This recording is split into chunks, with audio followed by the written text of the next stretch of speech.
na ulanguzi wa fedha. Washukiwa hao 9 wanatarajiwa kufikishwa mahakamani siku ya Jumatano, ambapo watakabiliwa na mashtaka ya umiliki wa mali ya umma kinyume cha sheria, matumizi mabaya ya ofisi, utakatishaji fedha, upataji wa mapato ya uhalifu na kutoa hati za uongo, miongoni mwa makosa mengine. In addition to the criminal proceedings, the Commission will pursue recovery and forfeiture of public funds and assets established to have been acquired through corrupt conduct and other unlawful means.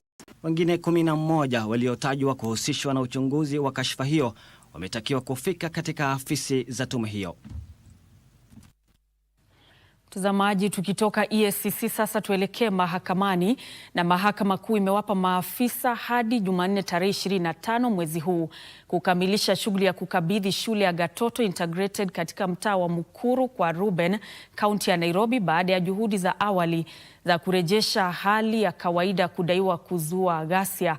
Maafisa kadhaa wa elimu na wale wa usalama pia wametakiwa kuelezea iwapo wametimiza agizo hilo. Hii ni baada ya naibu inspekta jenerali wa polisi Eliud Lagat kutii miito na kufika mahakamani binafsi.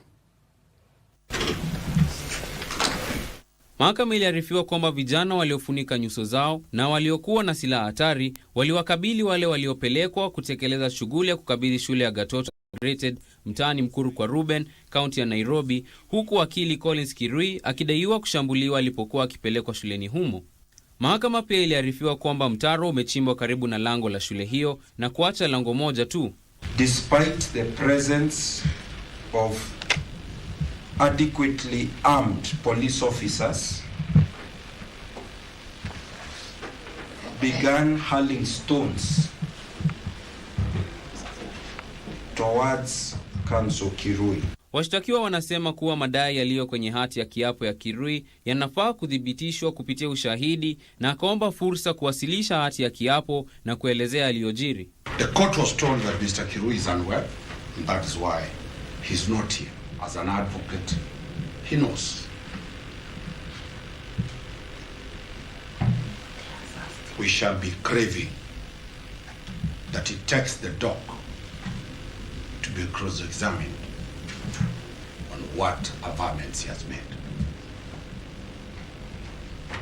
That is the law from Kenya to the ICC. It cannot be run away from.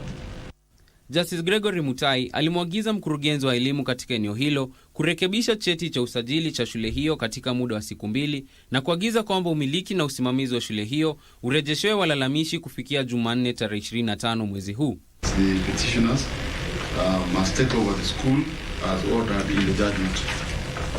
And based on the foregoing, I direct that the Regional Director of Education reissues the certificate of re-registration, incorporating all the missing information within 2 days of the date hereof.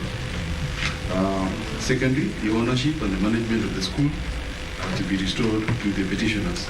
Wakati huo wanaume 6 wamekanusha mashtaka ya kutatiza usafiri wa magari kwenye barabara ya taifa kaunti ya Nairobi katika kesi inayohusisha kuwekwa kwa kizuizi kisichofaa cha barabara kilichojumuisha majeneza na misalaba ya mbao.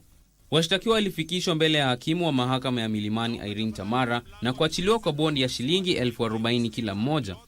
Kwingineko, muda wa miito ya kumtaka mkurugenzi wa shirika la kuwalinda mashahidi kufika mahakamani kuhusiana na kesi ambapo familia za Macmillan Kiariemugo, Michael Olo na Evans Otieno zinataka wafikishwe mahakamani umeongezwa hadi tarehe 21 mwezi huu. Na mambo yaligeuka katika mahakama ya Rumurutu kaunti ya Laikipia, huku naibu kamishna wa kaunti Rufus Kihara akilazimika kujitetea kwenye kesi ya udanganyifu wa ardhi na baadaye kukamatwa na maafisa wa idara ya upelelezi ili kukabili shtaka jingine huko Nyahururu. Kwenye swala la udanganyifu wa ardhi lililokuwa mbele ya hakimu mkazi Margaret Mwaniki, mahakama hiyo baada ya kuzingatia mawasilisho ya mashahidi wa ulinzi na mashtaka iliamua kwamba upande wa mashtaka ulithibitisha kwamba mshtakiwa na kesi ya kujibu. Kesi hiyo itarejelewa Jumanne tarehe 6 mwezi wa Oktoba mwaka huu. Bruce Mayoyo, Darubini.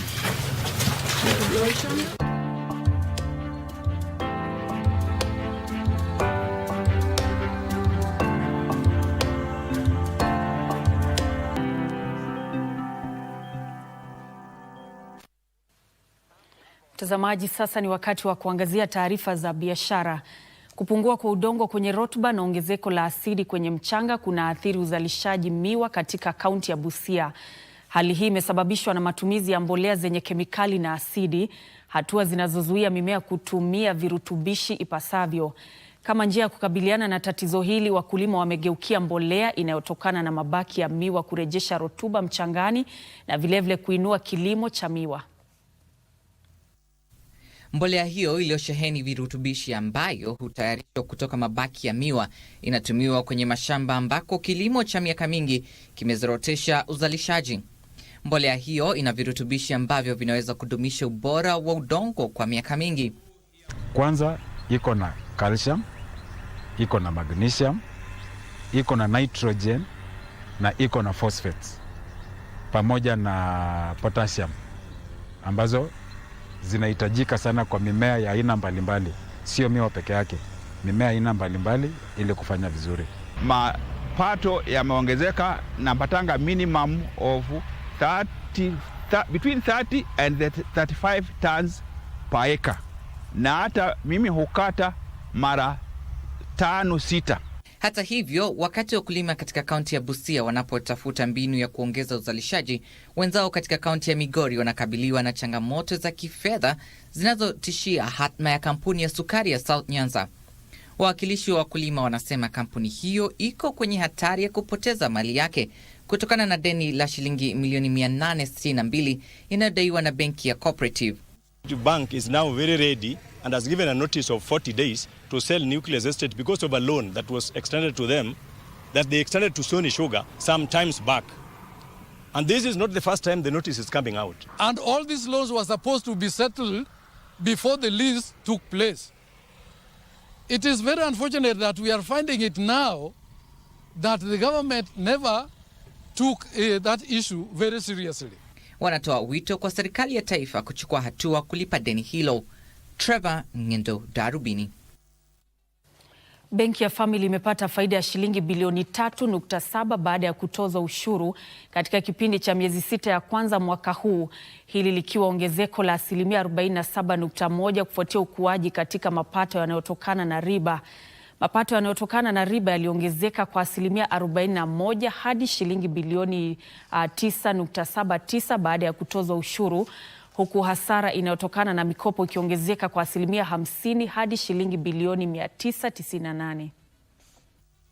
Baada ya kuorodhesha hisa zake kwenye soko la hisa la Nairobi mwezi Juni mwaka huu, matokeo ya nusu mwaka ya Benki ya Family yamenakili ongezeko la asilimia 10.1 katika mikopo hadi shilingi bilioni 111.1. Benki hiyo imepata mapato ya shilingi bilioni 9.79 katika mapato yanayotokana na riba baada ya kutozwa ushuru, hili likiwa ongezeko la asilimia 40.7 kutokana na kiwango cha chini ya matumizi ya pesa na mapato ya riba kwa mikopo na pia hisa za serikali. Of around 238 billion. 89% of that money is invested in interest earning asset.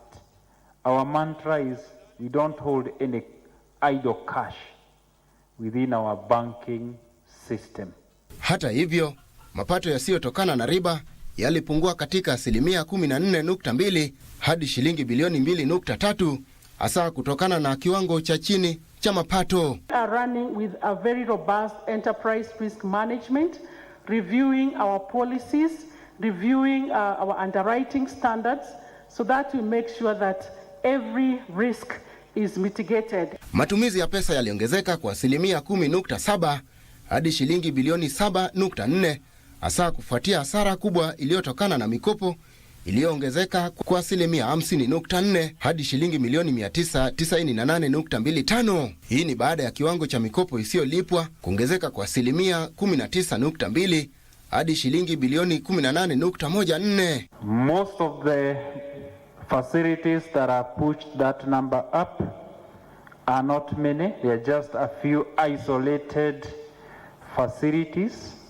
and they relate to old vintage running in the periods before COVID, and largely a number of our customers who were affected during COVID and they have not managed to come out of that situation. We appreciate the share price, and we are even more interested in growing and the resilience of the business.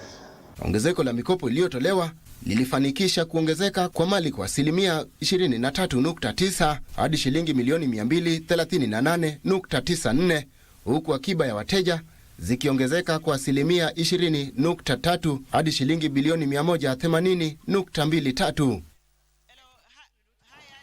Benki ya Absa imepata faida ya shilingi bilioni 10.5 baada ya kutoza ushuru katika nusu ya kwanza ya mwaka huu, ikiwa imepungua kwa asilimia 10 kufuatia kiwango cha chini cha mapato yanayotokana na riba na kiwango cha juu cha matumizi ya pesa za utekelezaji shughuli.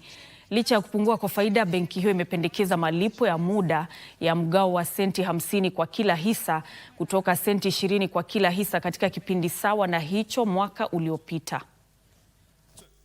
Benki ya Absa Kenya imeongeza mgao wake wa muda kwa mwaka 2026 kwa asilimia 150 hadi senti 50 baada ya kudumisha mgao wa senti 20 kwa kila hisa kwa miaka 4 mfululizo. Malipo ya mgao huo yameongezeka licha ya kiwango cha chini cha faida ya kutozwa ushuru katika nusu ya kwanza ya mwaka huu iliyopungua kwa asilimia 10 hadi shilingi bilioni 10.5. The holders, both in terms of capital appreciation of their investments, we've seen that over 30%, and then of course the dividend that we've declared today, the interim dividend, which is 150% up compared to the previous year. Hii ni baada ya kiwango cha mapato yanayotokana na riba kupungua kwa asilimia 5.4 hadi shilingi bilioni 21.1, huku matumizi ya pesa za utekelezaji shughuli yakiongezeka kwa asilimia 3.5 hadi shilingi bilioni 15.2. Lending book, if you look at the yields on lending, has come down by 150 basis points, and we've been able to pass that benefit to our customers. By passing the benefit to the customers is more affordable.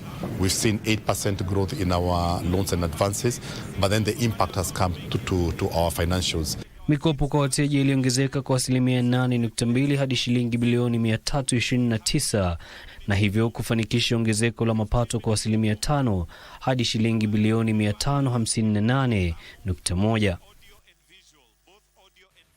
Kwingineko ni kwamba kampuni ya huduma za teksi za mtandaoni ya Yego inapania kupanua huduma zake kote nchini kwa kutumia takriban pikipiki 250 zinazotumia umeme.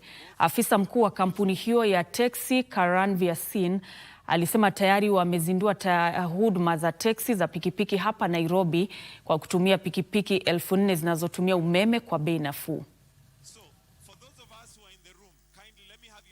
The boda market in Kenya is huge. There are an estimated 2.7 million bodas that are operating in the country. And if you look at it, there's only a small proportion of them that have come under digital taxis, as they call themselves, or digital bodas. If you look at a figure of 2.7 million, I would say 99.99% of the rides that are happening today in Kenya are being flagged down like this, or by somebody going up to the stage and negotiating. This creates a lot of different challenges, because if you have so many bodas whose income is not being recognized, then that basically creates a problem for them, because now they don't have a credit scoring, they don't have access to finance, and for them, they are actually not all considered part of the. Na mtazamaji, kurekebisha tu hapo ni pikipiki 270,000. Na basi tukiangazia taarifa nyingine ni kwamba wakulima katika eneo la Bomet Mashariki wamehimizwa kujihusisha katika kilimo cha kahawa kama mmea mbadala wa kibiashara na kiini cha mapato. Afisa wa hazina ya bidhaa Moses Maritim alisema kuwa Bomet inaibuka kuwa eneo ambako kahawa inaweza kukuzwa, huku wakulima wakitumia mimea hiyo ya kibiashara ili kuimarisha riziki zao. Kahawa ni mmojawapo wa mimea muhimu ya kibiashara humu nchini, huku ikikuzwa katika kaunti 33 na kuhimili takriban familia milioni 1.5 kwa njia ya moja kwa moja na isiyo ya moja kwa moja. Yamkini, asilimia 70 ya kahawa inayozalishwa humu nchini huzalishwa na wakulima wenye mashamba madogo madogo, kupitia vyama vya ushirika. Ile variety ambayo tunahimiza wakulima wa kahawa kupanda ni variety ambayo inaitwa Patian, ambayo ina uwezo wa kutoa kilo nyingi zaidi na pia iko na quality ile ambayo inaweza kupea wakulima bei ile iliyo bora. Huku uzalishaji kahawa ukienea hadi kwenye maeneo mapya, Bomet sasa inatambulika kuwa eneo linalochipuza la ukuaji wa zao hilo katika eneo hilo. Tunajaribu kuwaelezea wakulima wakuse kahawa kwa wingi na huwa tunasaidia kwa njia namna mbalimbali. Riba ya fedha zetu ni 5% mpaka 7.5 na tunasaidia wakulima kwa mambo ya pulping machine na mambo ya mbolea. Afisa wa hazina ya bidhaa Moses Maritim alisema kuwa hazina hiyo inawasaidia wakulima na vyama vya ushirika kuanzisha vitaru vya miche ya kahawa, kukuza kahawa na kupata pembejeo za kilimo. Tunahimiza cooperative societies wapate documents yenye inastahili ili wapate nafasi kunufaika kwa pesa ambayo tunapatiana tukiwa commodities fund. Afisa huyo aliyasema hayo katika chama cha ushirika cha kahawa cha Kichutmoi, Bomet Mashariki. Ndutamo Kami, Darubini.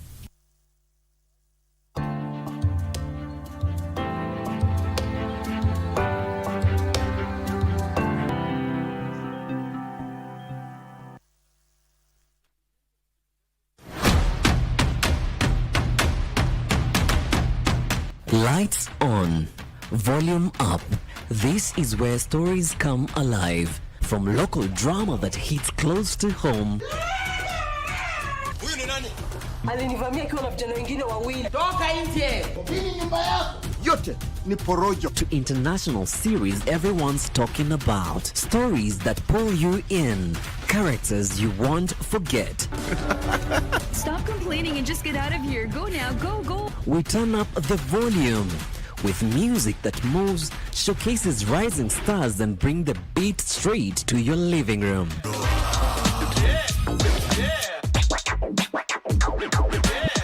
And when it's time to talk, we don't hold back. How is everything going? Real conversations, big personalities, the issues, the loves, the moment everyone's debating the next day. Every show, every night, different voices, one destination. This is television that feels alive, unpredictable, and missable.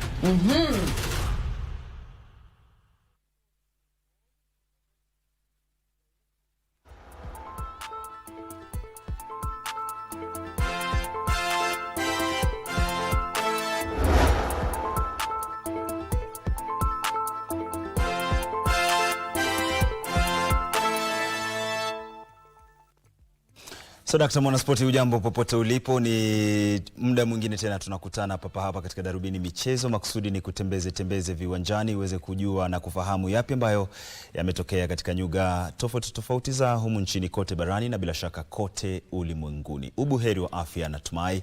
Karibu, mimi ni @I Lemoka. Timu ya wanaume ya Kenya ya voleboli ya ufukweni imeanza vyema michuano ya CAVB ya voleboli ya ufukweni ya Afrika mjini Alexandria, Misri, baada ya kuifunga Mauritius kwa seti za 1-1. Yone. Michuano hiyo pia ni mchujo wa kufuzu kwa michezo ya Olimpiki ya mwaka 2028. Timu hiyo inajumuishwa na Elfas Makuto na Regan Kipchirchir ilitawala seti ya kwanza na kushinda kwa alama 21-17 kabla ya kukamilisha ushindi huo katika seti ya pili kwa matokeo sawa na hayo ya 21-17. Ushindi huo umeipa Kenya mwanzo mzuri, huku ikilenga kurejea tena kwenye jukwaa la Olimpiki baada ya mara ya mwisho kushiriki katika michezo ya Olimpiki ya Tokyo mwaka 2020. Msumbiji ilitoka nyuma na kuifunga Cape Verde seti 2-1 katika kundi cha, huku Algeria ikifunga Nigeria kwa seti za 1-1, na vivyo hivyo timu ya wanawake ya Morocco dhidi ya Lesotho.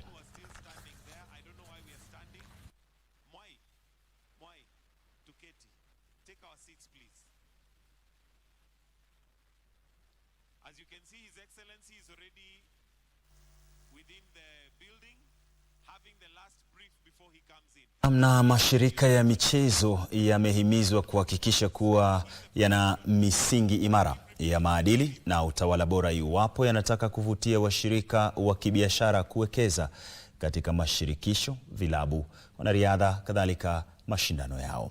Wito huo ulitolewa wakati wa mkutano wa uhamasishaji wa Sports Biz Africa hapa jijini Nairobi, ambapo kombe la mataifa barani Afrika la pamoja la 2027 liliangaziwa kama tukio ambalo Kenya, Uganda na Tanzania zinaweza kutumia uwezo wake kuunda vyanzo vya mapato kupitia mashindano hayo. Kadhalika, marejeo yalifanywa kuhusiana na timu ya mpira wa kikapu ya Nairobi City Thunder pamoja na ukuaji wa vyanzo vya mapato katika mashirikisho ya cricket na mpira wa wavu nchini Rwanda. We must build our tourism structure so that we attract more tourists before, during and after AFCON. As you know, tourism is our main pillar of foreign exchange. So we want to really take advantage of AFCON to promote tourism in this country and in the region in general. And so coming here and discussing this today showcases some of the systemic issues that do exist and that have hamstringed African sports and Kenyan sports from growing, but also discussing the ultimate potential for what can be built.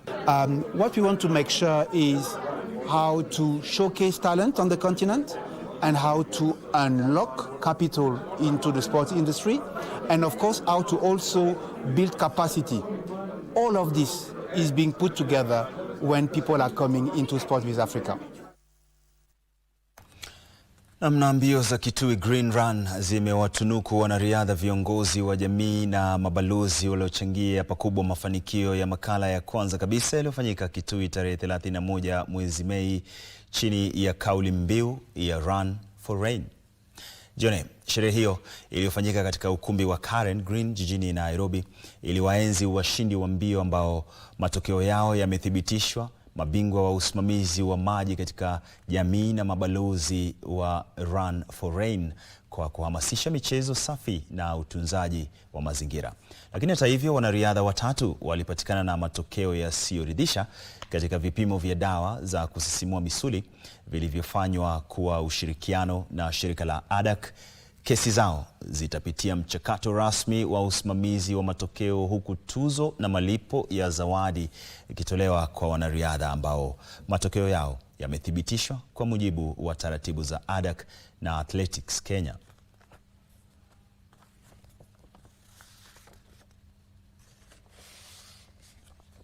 ...2029 athletics event.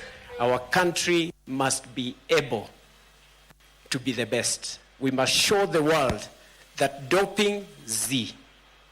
We must show the world that Kenya has natural talent that the world must be able to be part of.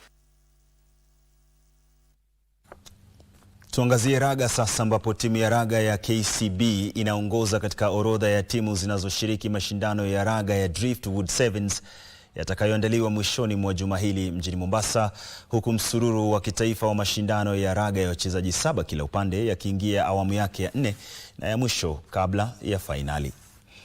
Sasa mashindano hayo yataandaliwa baina ya tarehe 22 na 23 mwezi huu katika uwanja wa klabu cha michezo cha Mombasa, na yatashirikisha timu 16 zikiwemo timu zilizoalikwa kama vile Uganda Emerging Sevens na Kilifi RFC. KCB iliyotoa mataji ya Prinsloo na Kabeberi Sevens imepangwa katika kundi B pamoja na Black Blood, Kisumu na Uganda Emerging Sevens. Mabingwa wa Dala Sevens, Kabras Sugar, wanaongoza kundi A pamoja na Kenya Harlequin, Nondis na Mombasa. Kundi C lina Oilers, Daysters, Nakuru na Kilifi, huku Strathmore, Mwamba, Must na NYS Spades zikiwa katika kundi D. Driftwood Sevens inaandaliwa katika kipindi muhimu cha mchuano, huku timu zikisaka alama muhimu sana kuelekea awamu ya mwisho ya msururu wa kitaifa wa mashindano ya raga ya wachezaji 7 kila upande.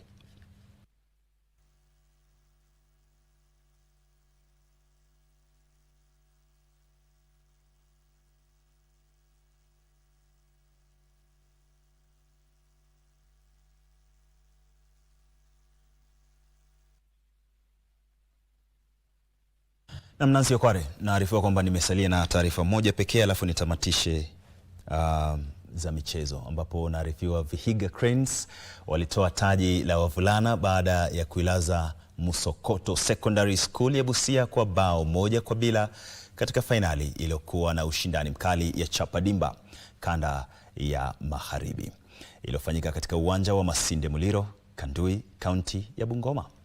Tony Omondi alifunga bao la ushindi dakika ya 61 kwa kichwa akimalizia kona iliyopigwa vyema na Luke Ramsey na kuipa timu ya Vihiga ubingwa wa kanda katika fainali ya wasichana. Lugari Progressive inayojulikana pia kama Archbishop Njenga Girls ilishinda Chakol Girls ya Busia kwa mikwaju ya penalti 4-3 baada ya mchezo kumalizika bila kufungana katika muda wa kawaida. Mabingwa hawa wawili walijinyakulia shilingi 1250 kila moja na pia wakafuzu kwa fainali za kitaifa ambako wataiwakilisha kanda ya Magharibi. Kocha wa Vihiga Cranes Francis Mohambe amesema wanalenga kutoa ubingwa wa jumla katika ngazi ya kitaifa.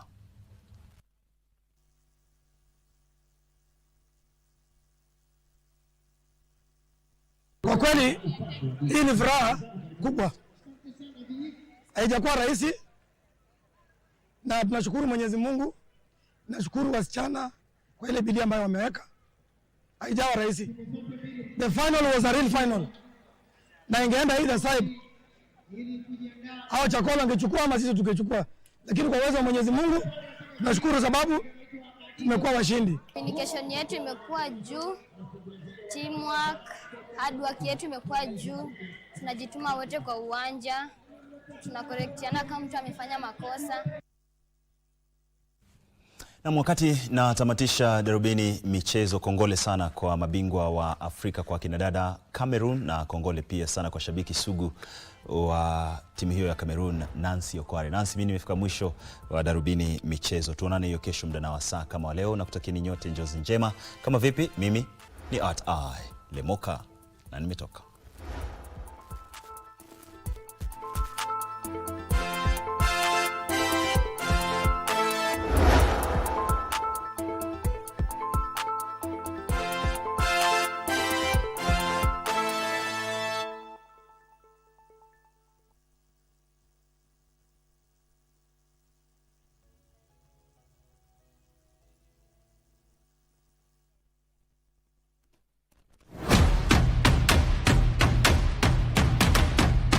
Lights on, volume up. This is where stories come alive. From local drama that hits close to home. Huyu ni nani?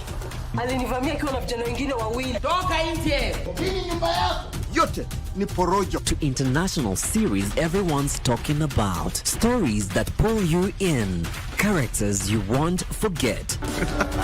Stop complaining and just get out of here. Go now, go, go. We turn up the volume with music that moves, showcases rising stars, and bring the beat straight to your living room.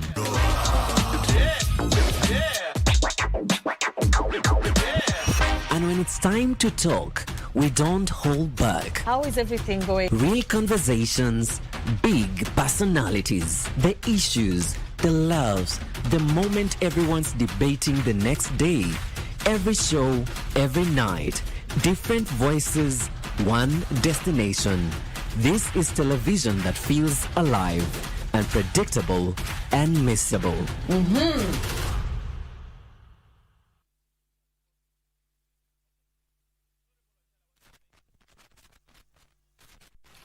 Na mtazamaji, kabla ya kutamatisha darubini, hebu tuiangazie taarifa hii. Chama cha Jubilee kimeanza rasmi kampeni za uchaguzi mkuu wa mwaka 2027 huku naibu kiongozi wake Fred Matiang'i akiwataka wanaotaka kuwania nyadhifa kwa tiketi ya chama hicho kujiepusha na siasa za vurugu. Akihutubia wawaniaji watarajiwa kutoka eneo la Mlima Kenya mjini Limuru, Matiang'i alisema chama hicho kitazingatia kuhamasisha wananchi kuhusu sera zake na kuzungumza na Wakenya kuhusu masuala muhimu wanayopitia. Maoni yake yamewadia wakati wasiwasi ukitanda kuhusu ghasia kwenye mikutano ya kisiasa kufuatia rabsha zilizoshuhudiwa katika kaunti ya Homa Bay.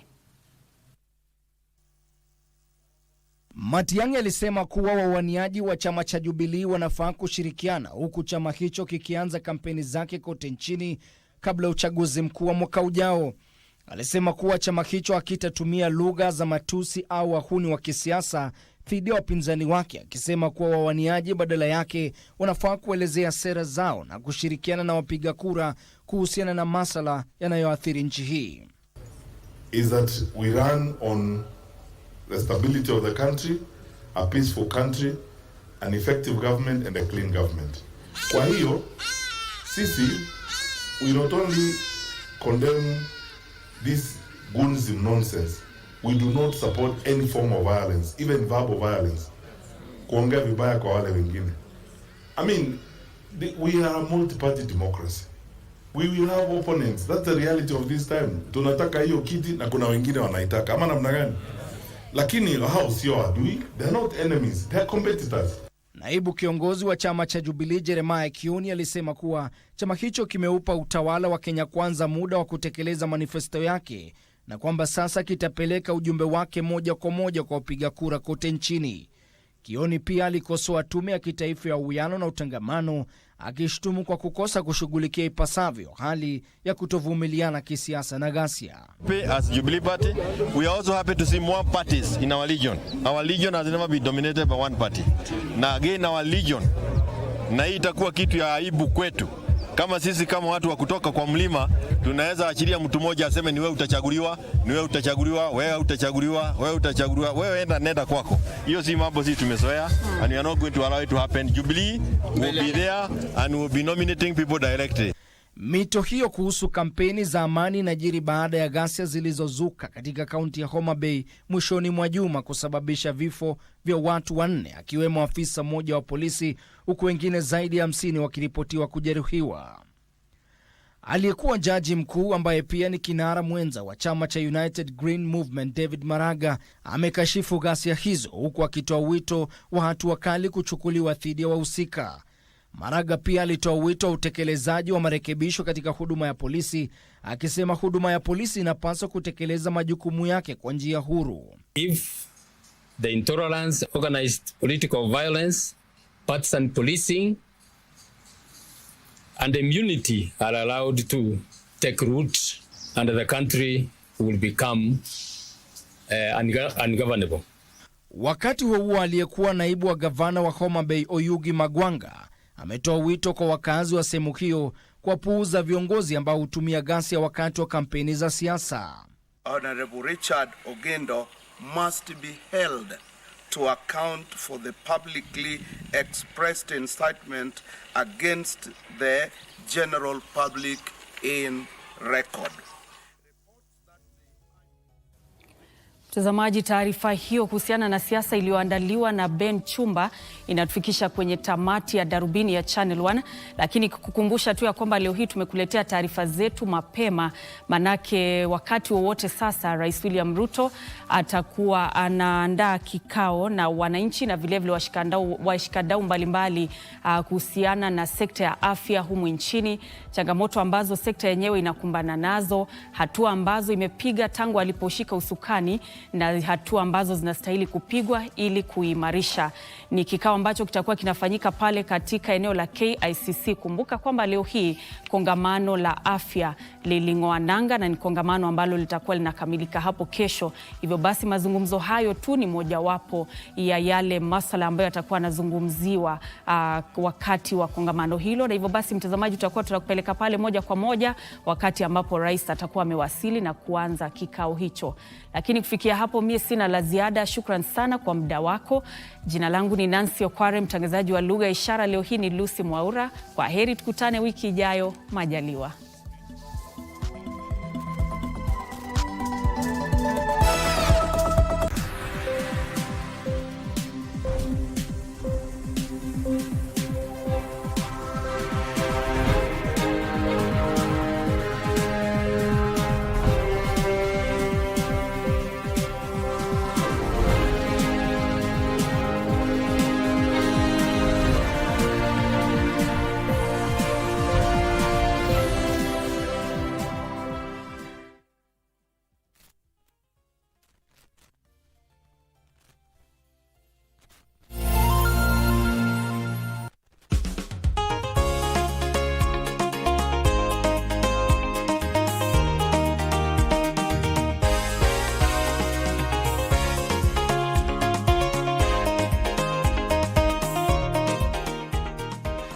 Nimekuja hapa Kirinyaga kwa sababu muliniambia ati mama mboga afanye kazi mahali kuna heshima, mahali kuna maji, mahali kuna stima, mahali kuna vyoo na mahali kuna cold room. The construction of Kagio Modern Markets is going on well. We have done the ground floor whereby we have the traders sell their products down there. We have the first floor, which will also have spaces where the traders will sell their products. Then we have the second floor now, whereby we'll have a place where a meeting can be held, offices. We have the washrooms in each and every floor, apart from the ground floor, which will have the ablution block outside the block. Kwanza sana tunahofianga accident zenye zinafanyikanga along the way. Sana hatukuangi safe, tunasikianga tu tunahofia. Tena sana kuna vumbi sana, unaona lori zikipita hivyo tunajifunikanga sana tunakaanga na mask. Tuliposikia wanakuja kujenga market, tulifurahia sana na tukasikia sasa tutapata market modernized. At least tutakuwa mahali safe, mahali hatuchomeki na jua, mahali tutapata tu pesa tukiwa tuko starehe. Unaona sasa ukiambiwa itajengwa unaona kama stories za jaba, lakini wakati ule president alikuja akafungua na tukaona imeanzia, tulijua itajengwa. Na unaona saa hii inaendelea. Wakati ule tulitoa watu nje, hakuna maji, hakuna choo, accident ni mingi. Sasa wakati ule tutarudi kwa soko, hii modern market itatatua hiyo mambo yote. Hii mradi ya kujenga Kagio Market niliambiwa na rafiki yangu, ndio nikaja nikatafuta kazi, nikapata ya kuweka stima. Kama sahi tunafanya piping ya stima, ndio ukisema ni kufanywa kukimagwa simiti, kukorogewe, tukashamaliza hii piping ya stima. Hii mjengo imenipa opportunity ya kupractice whatever I learned in school, put into practice. Tungesema ni asanti sana, na tunaona kila kitu inaendelea haraka venye alisema, na mambo inaenda tu vizuri. Ni promise delivered. Iko sawa.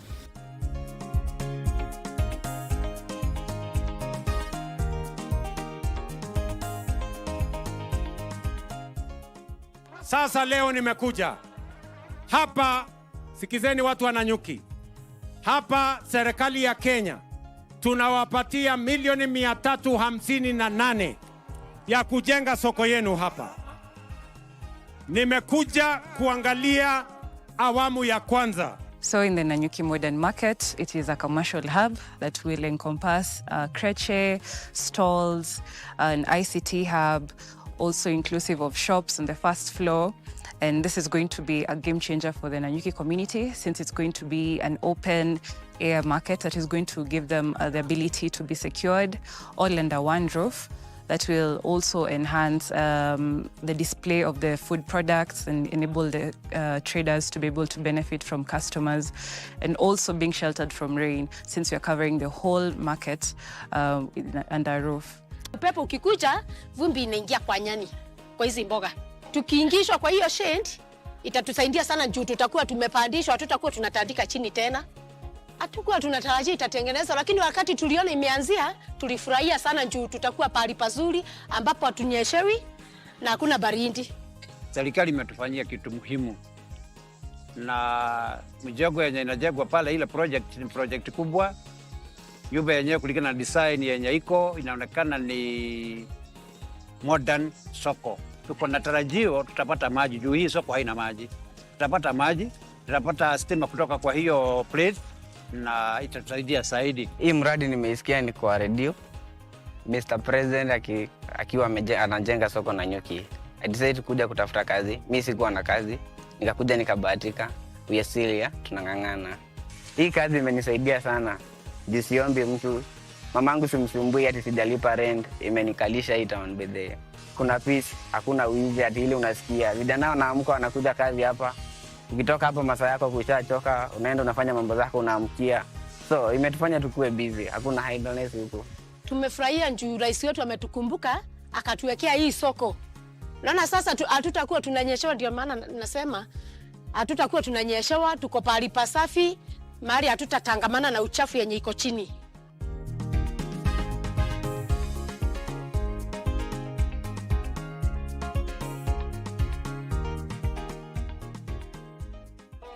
Hiyo ilikuwa inaitwa Mudavadi pale, tumeweka pale karibu milioni 300 kujenga. Na leo mimi nimefika hapa Udhaya. Hapa Udhaya, Modern Market, progress iko sawa. With time tutakuwa tumewamalizia wananchi wa hapa, we'll deliver it to them. Naangalia the quality of works.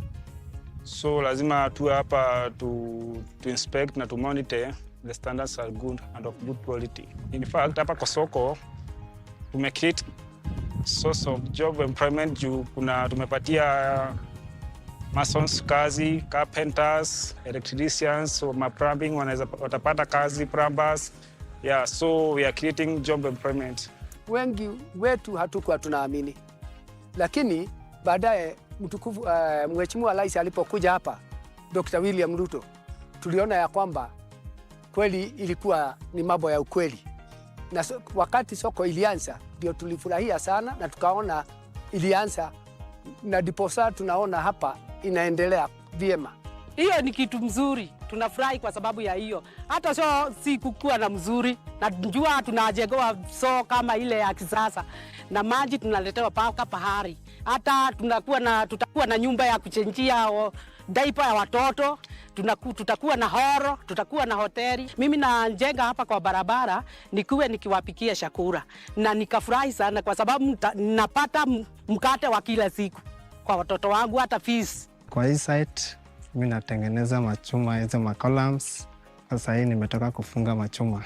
Huu mradi imenisaidia sana kwa niko na wenye wanasoma, brothers zangu na my sisters bado wanasoma, so ninawasupport wakiwa nyumbani. Ametuweka busy. Unajua ukiwa kijana kama mimi, ukiwa kwa nyumba unaweza fanya vitu ambayo hazileti furaha hata kwako, hata kwa wazazi. So azidi tu kutuletea hizi job. Hebu nishukuru president wetu Ruto kwa sababu ya kutuelezea mambo na tukaona inaanza. Kile ninamwambia mimi atumalizie.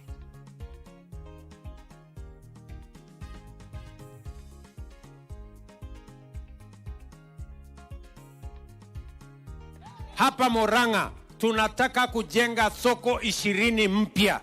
Tuhakikishe hawa kina mama wanafanya kazi mahali kuna heshima, maji, stima, na kila mtu anaweza kuendesha biashara yake.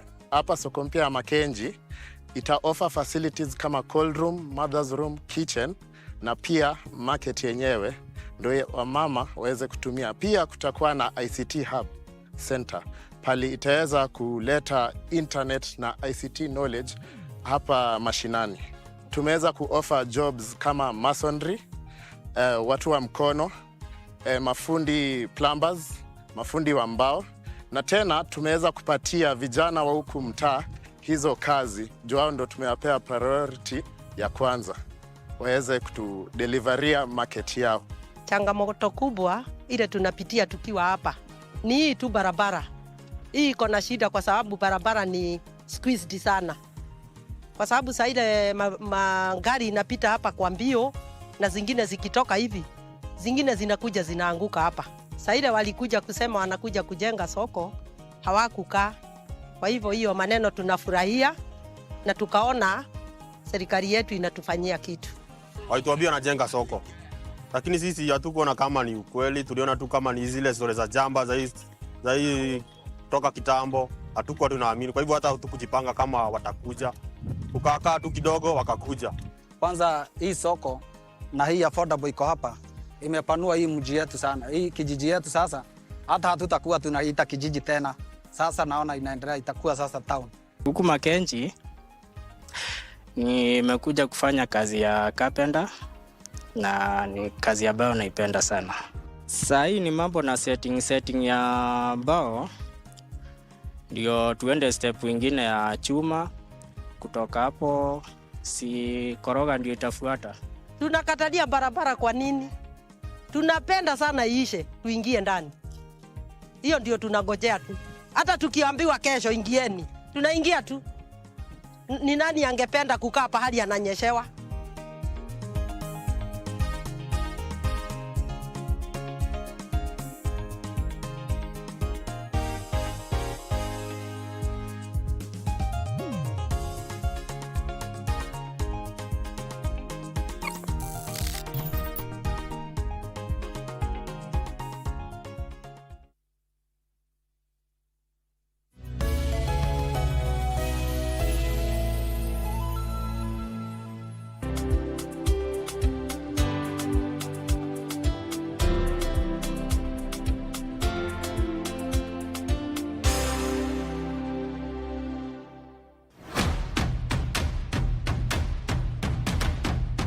Lights on, volume up.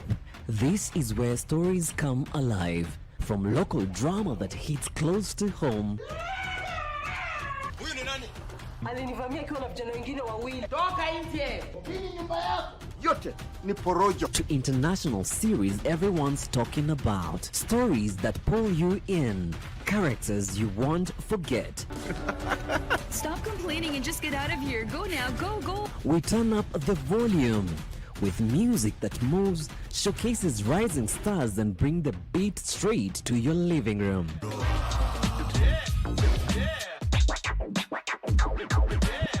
And when it's time to talk, we don't hold back. How is everything going? Real conversations, big personalities, the issues, the loves, the moment everyone's debating the next day.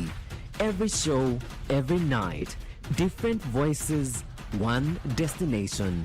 This is television that feels alive, unpredictable, and missable.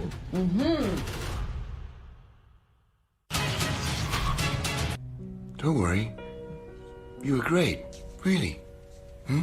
Come on, let's play. Okay. I'll also play. Then I quit. Then I quit. What the heck is that? Talking about Yaya. Oh. Isn't she playing a game professionally? What's going on with you and that CK Jin Yang? What? What's going on? Yesterday, the game of us three was leaked on the gaming farm. The whole 9 yards. Don't tell me you didn't see that.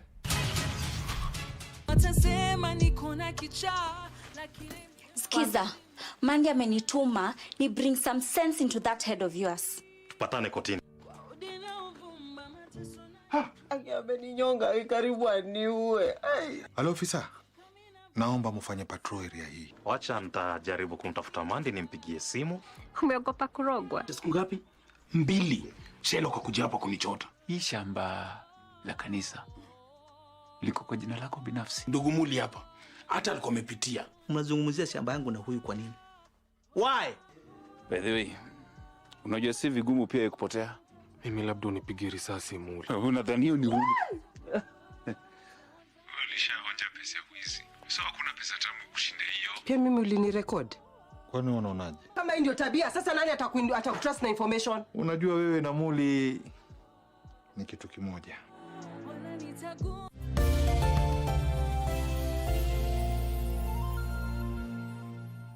The life saved, the cost avoided, and the family that has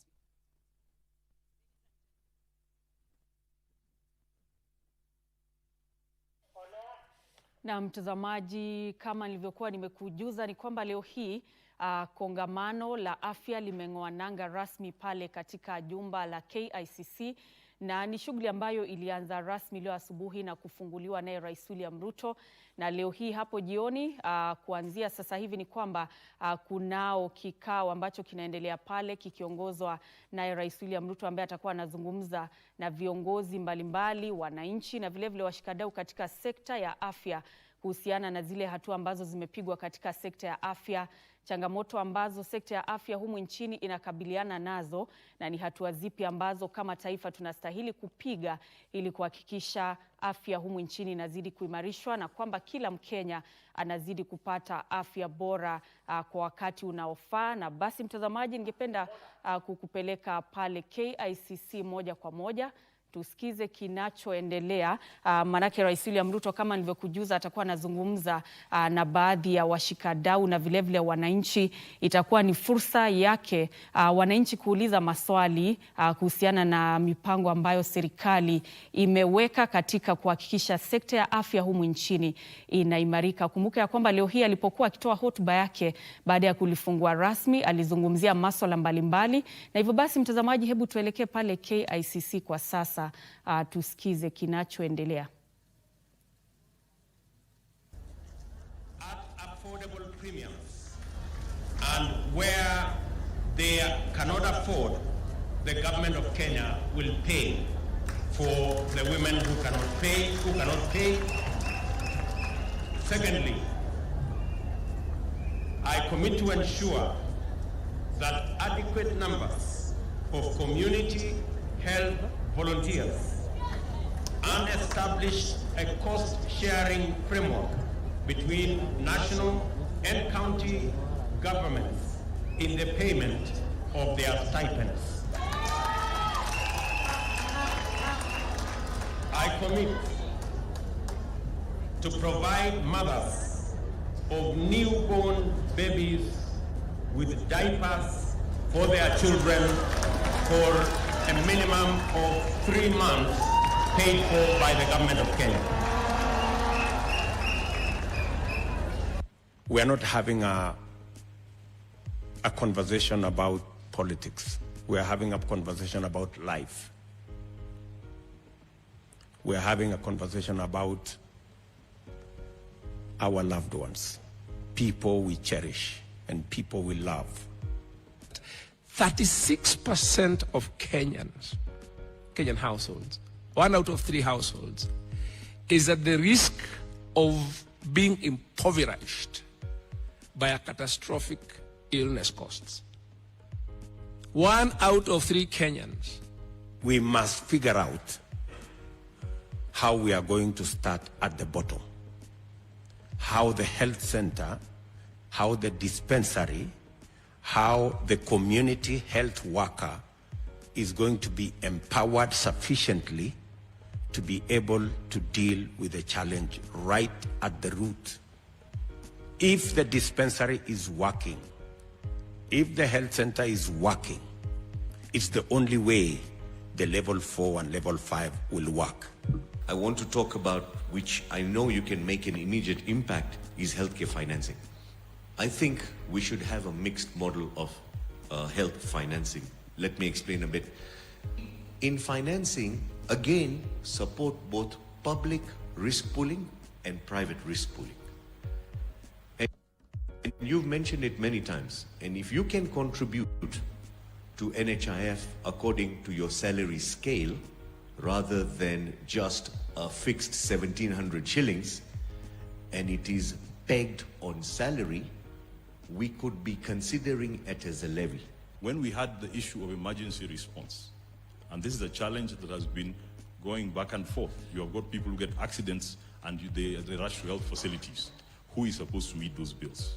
There was a proposal in 2017, and in fact it was legislated that there was an emergency response fund which was supposed to be set up. It has never been operationalized. And that needs to be done so that you can also encourage, for example, private health facilities are run by private investors. You cannot have them incurring huge costs which are never compensated consistently to be able to take care of. And that, you know, it's also against the law to be able to detain people for not paying bills. So there are a lot of facilities, especially those who are located along major highways, incur enormous cost in terms of being able to provide healthcare services to citizens. And I think that's the role of the Emergency Response Fund. We want to see issues of healthcare workers improve in this country 100%. We want to see issues of HPTs and technologies, you know, healthcare products and technologies improve. We want to see issues of digitization optimal. We want to go to the optimal level, and health financing at the same time. Yes, we have moved leaps, but we want to go even further. Kuna uchache wa CHPs. Hali kuna uchache, atuongeze tuko wengi. We could make use of the community health providers to go down to the ground, to the mwananchi, to the mama mboga, to the boda rider, and just tell them whatever is available in their facilities, in terms of equipment and in terms of service provision. I look forward to the President continue providing that leadership that is required in ensuring universal health care is taken. And it's not just about the President, it's more important even we as citizens. If everyone takes their responsibility seriously, then nothing can stop us from achieving what we need to achieve. I think it's about rubber meeting the road, that Wanjiku can access the care they need. Let me not even say care, the health they require. Health comes from both preventing, going to promotive, to now curative, as we're in curative. Expectations for the improvement of services as we reach out to our households. We expect to be equipped with better kits and new kits, and there are the refills that are lacking. We in the health sector have to up our game. One is to ensure that we achieve universal healthcare in our country. Two, that we provide impeccable and seamless services to our Kenyan people. Three, that our Kenyan people access all these services, cheaply or in an affordable manner. That we make Kenyans healthy. Similarly, we also want to see how best we can actually create more efficiencies by automation, digitization, and embracing technology in healthcare space, because that's where the world is going. We have called Kenyans here because health is a collective responsibility. It is not a one-man show. The Social Health Insurance Act that birthed SHA, the Social Health Authority, and marked the end of NHIF, the National Health Insurance Fund. The third one was on digitization, the Digital Health Act, which you should be able to unpack.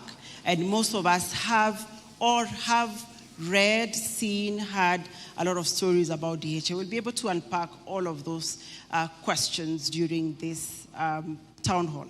Then the fourth one was on the Facilities Improvement Fund, about facilities getting their own funding, investing in their own facilities, having that autonomy to decide what to invest in as a healthcare facility. We'll be able to hear from governors about their experiences, about, implementing some of these acts, implementing some of these reforms. But most importantly, like I'd said, as I began this town hall, is that we want to hear from you, the citizen. These reforms are about our healthcare, about your healthcare. It's about that mother who's in a village. It's about that man who's seeing us and that woman who's seeing this town hall. And they have very many questions that they've been wanting to ask or they've been seeking answers. So the people who are here in this room, you are representing the very many millions of Kenyans who are not able to make it to this town hall. You will have an opportunity to ask any questions on their behalf. You'll be able to get clarity on some of the issues that we think need to be addressed in the healthcare in Kenya. So, ladies and gentlemen, His Excellency, Honorable Dr. William Ruto, the President of the Republic of Kenya. Let's be upstanding and we welcome the President. Let's appreciate the President as he walks in. Let's give him a warm, hearty round of applause as he comes into the room for this inaugural presidential town hall on health. Let's be upstanding as we welcome His Excellency President William Ruto, who will be able to take us through this town hall. Karibu sana, Your Excellency. Karibu sana, Your Excellency. Ladies and gentlemen, you can take your seats. Your Excellency, as we plan to start this discussion, I'm a media practitioner as much as I'm a medical doctor. I want us to see and address a certain elephant in the room. Millions of Kenyans. How And much these are some of the headlines and whether you even receive healthcare has been decided by an opaque artificial intelligence system. You don't get to see it. You don't get to question it. You just get a number. But for many on the ground, an entirely different reality is unfolding. In the community, perspective and expectations. Walidhani ni kitu itawasaidia kulingana na venye ilitangazwa na serikali. It is so tricky. Unapata mtu aweza afford a meal a day. Unapata anaambiwa he or she is supposed to pay 650 and above. Pesa hata yeye aweza afford. Kwa hivyo, tangu SHA ikuje, kumekuwa na crisis. Our audit found that it overcharges the poorest Kenyans while undercharging the wealthiest. We also obtained a document showing that the government knew of these risks but launched the system regardless.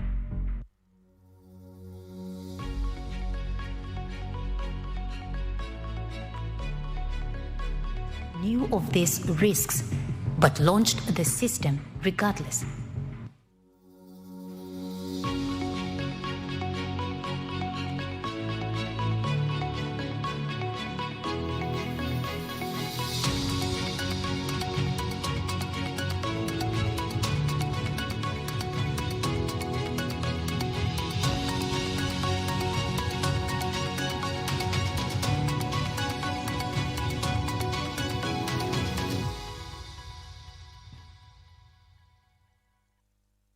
Mr. President,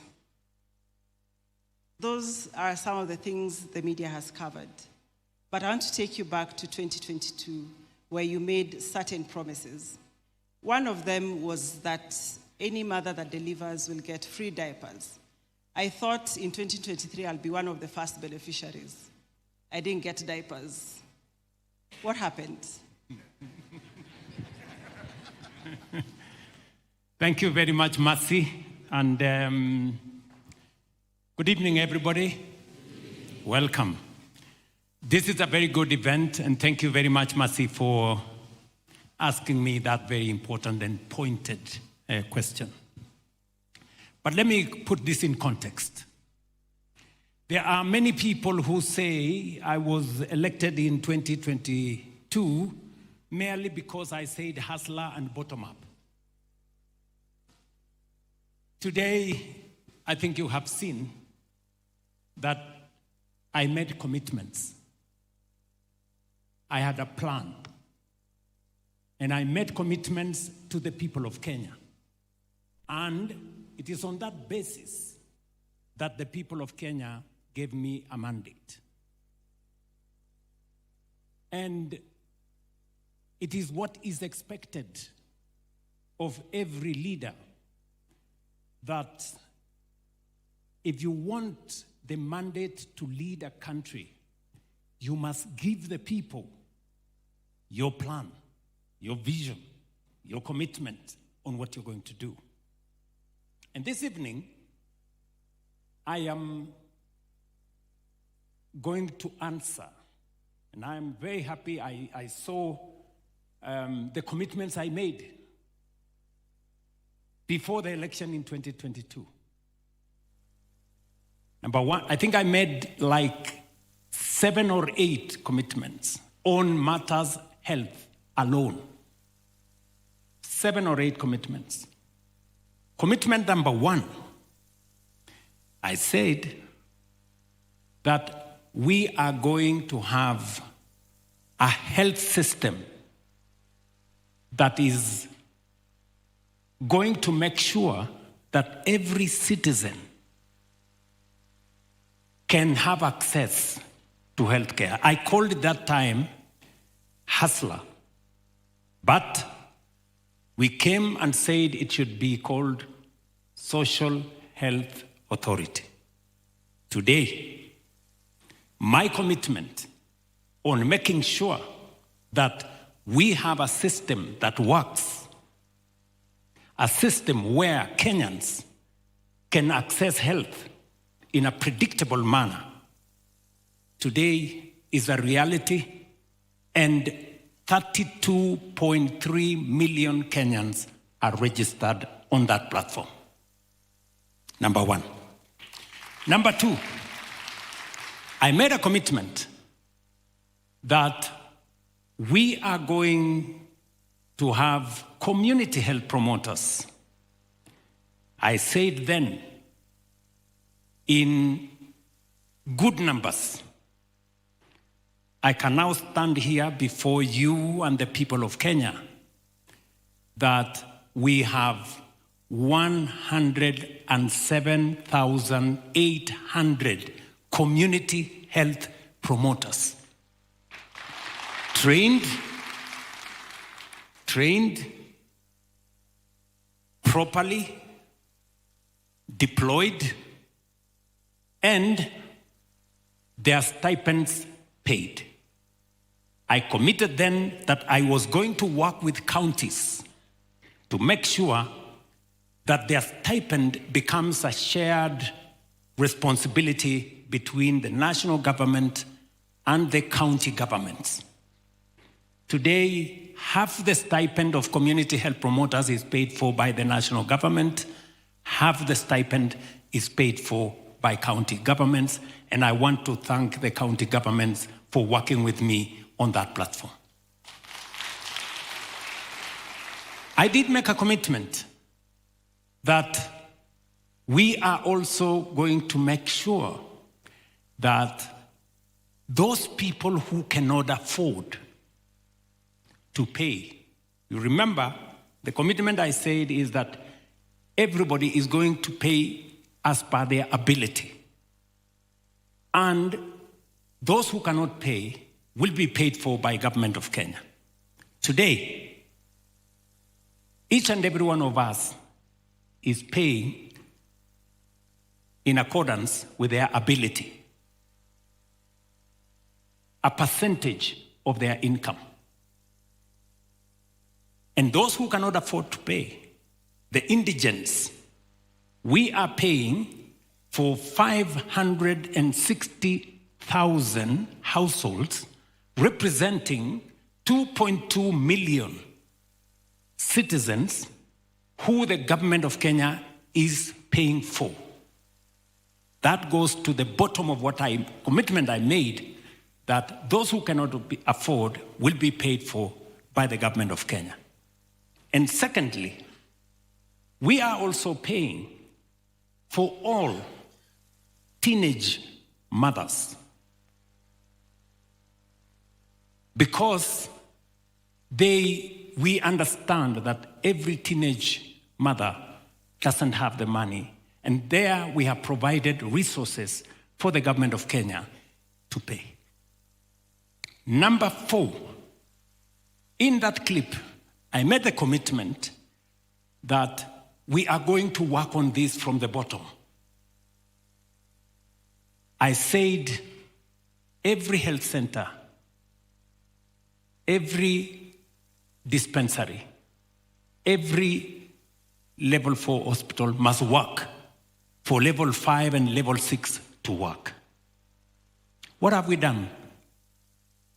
Today, every health center, every dispensary, and I am sure there are people in our midst here today who are managers of health centers, managers or heads of dispensaries, who are going to tell us the difference that has been made by the reforms that we have carried out to every facility at that level. Today, every health facility, every dispensary, number 1, has a management board. Number 2, every facility today, for every patient they see, at the end of the month, they are paid by SHA. Every facility, every dispensary. Because I made a commitment that we must make the dispensary work, we must make the health center work for facilities on the higher level, level 4, level 5, level 6 to work. Today, with confidence, the governors are here, the managers of those facilities, I'm sure they are represented here, they will tell us the difference we have made. Number 4, I made a commitment that we are going to make sure that every mother, the question Mercy has asked me, every mother who gives birth, when they leave hospital, we are going to make sure that they have diapers. Right?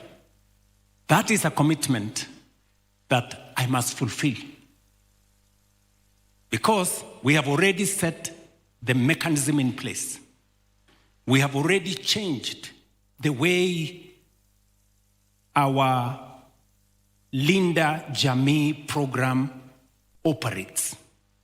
You remember, the Linda Mama program operated differently from the Linda Jamii. The Linda Mama focused on the mother and on delivery. Today, the Linda Jamii program focuses on the mother, focuses on the child, and focuses on the household. The numbers have changed. Linda Mama was 2,500 paid or refunded for public facilities, 3,500 for private facilities. 6,500 for cesarean section, 10,000 for private hospitals. We have changed that metrics. Today, from 2,500, we now pay 10,000 for all facilities, irrespective of whether they are private, public, or faith-based, for normal delivery. We have increased 4 times what was being paid. Number 2, for cesarean section, which was 5,500 in public facilities, 10,000 in private facilities, we have raised that up to 30,000 for all facilities. So we have equalized all the facilities, because a mother giving birth in a private facility is as good as a mother giving birth in a public facility or a faith-based facility. We have equalized that whole space. And because we have built now the ecosystem, just 2 weeks ago, you remember the gentleman who asked there and said about emergency, and that he told me that time in 2022, I think it was June, he told me government must operationalize the emergency facility because too many people will lose their lives, because in an emergency, if you go to a hospital, the first thing a hospital will ask you, who is going to pay the bill? And in the process of asking all those questions and finding out who will pay the bill, we lose lives, we lose people. That is why we went to Parliament, we passed the law, we now have an emergency, chronic, and critical illness fund that now funds emergencies. And 2-3 weeks ago, we launched that facility, which comes complete with an ambulance facility paid for, emergency service for the first 24 hours paid for, and beneficiaries don't have to be members of any insurance facility, including SHA. You don't have to be a member of SHA. So long as you are in an emergency, the government of Kenya, as was requested, as I was told in 2022, and I committed to do it, today I have discharged that responsibility. 2 weeks ago, we launched the facility and we are moving. You remember, in that clip, I promised that we were going to have the health insurance by 2022 end. It wasn't possible until 2023 end. Why? Because of the process. We were taken to court, we were stopped here, we had to go back, we had to do this. But ultimately, we've kept that promise. We have now finished with the emergency. I can tell this auditorium that by the time I complete my term, my first term, I can tell you I will have discharged all the commitments I had made and made sure that every mother who walks out of hospital will walk out with diapers once they give birth. Let me also say, another gentleman, and I wish he was in this room today, who told me that time that I was a candidate then, Mr. Deputy President, please find a mechanism where citizens can contribute, not a fixed number as we were doing, but a percentage of their income, a percentage of their salary. Today, in this auditorium, all of us know here that each one of us contributes 2.75% of their salary or income. The people who are paying the most at 5% have come down to 2.75%. Those of us, like me, who was paying 0.01% of my salary, today I pay 2.75%. We have made contributions equal as a function of your income. That was what I was asked by that gentleman. That is what we have done. So, in short, on that list of the commitments that I made to the people of Kenya, I will be ready for the exam next year. I will be ready for the exam next year. And my target is to get 100%.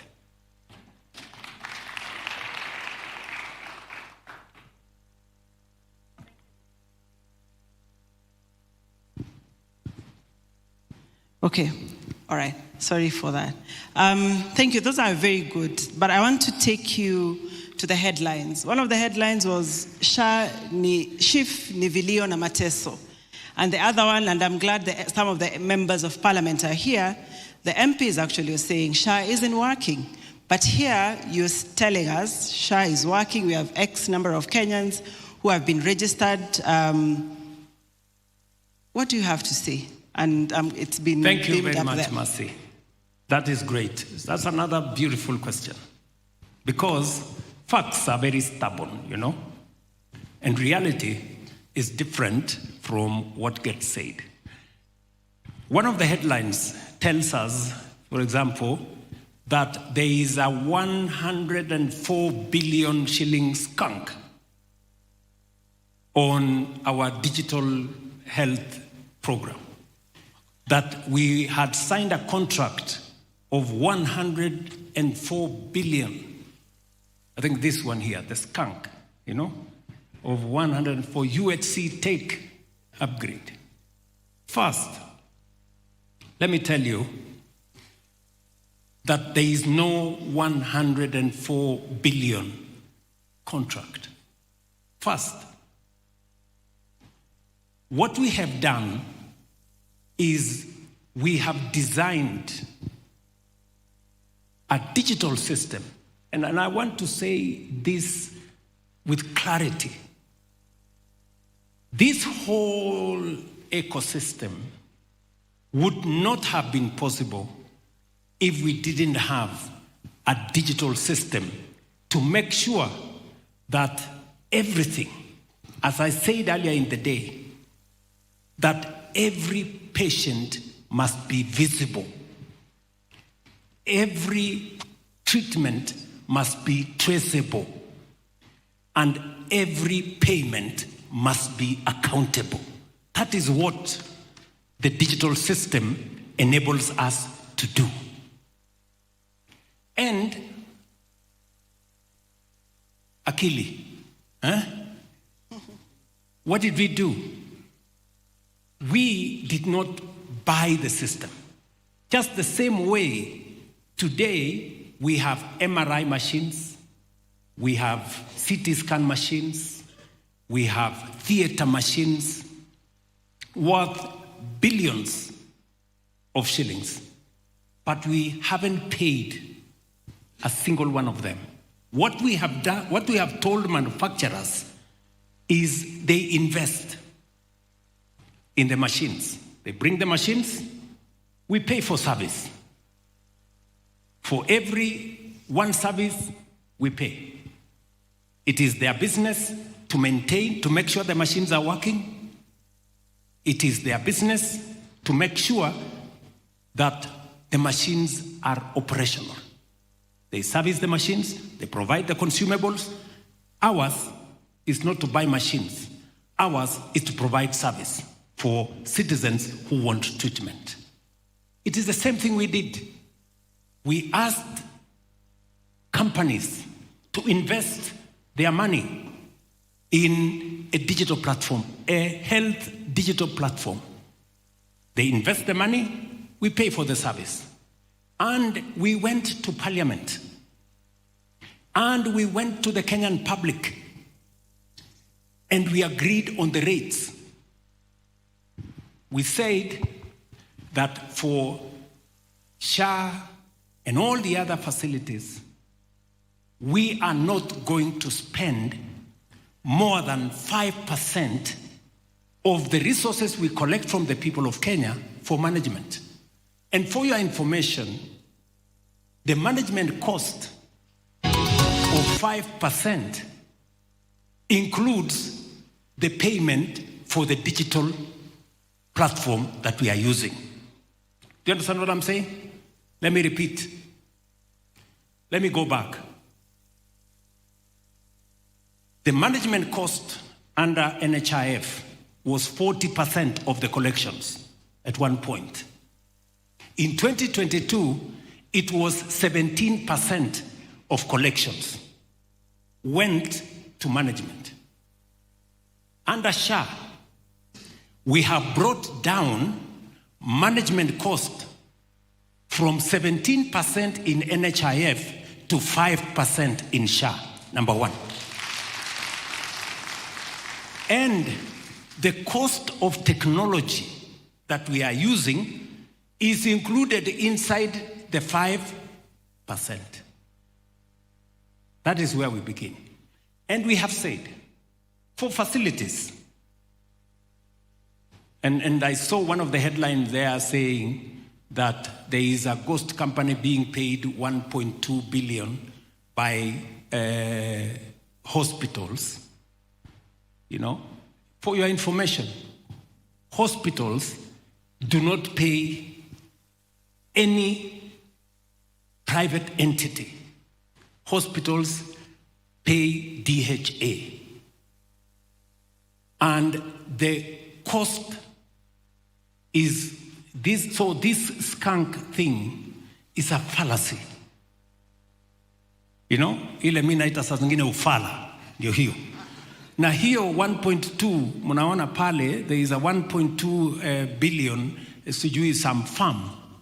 I can confirm to you that that is money paid to DHA. And the money paid to DHA is in law.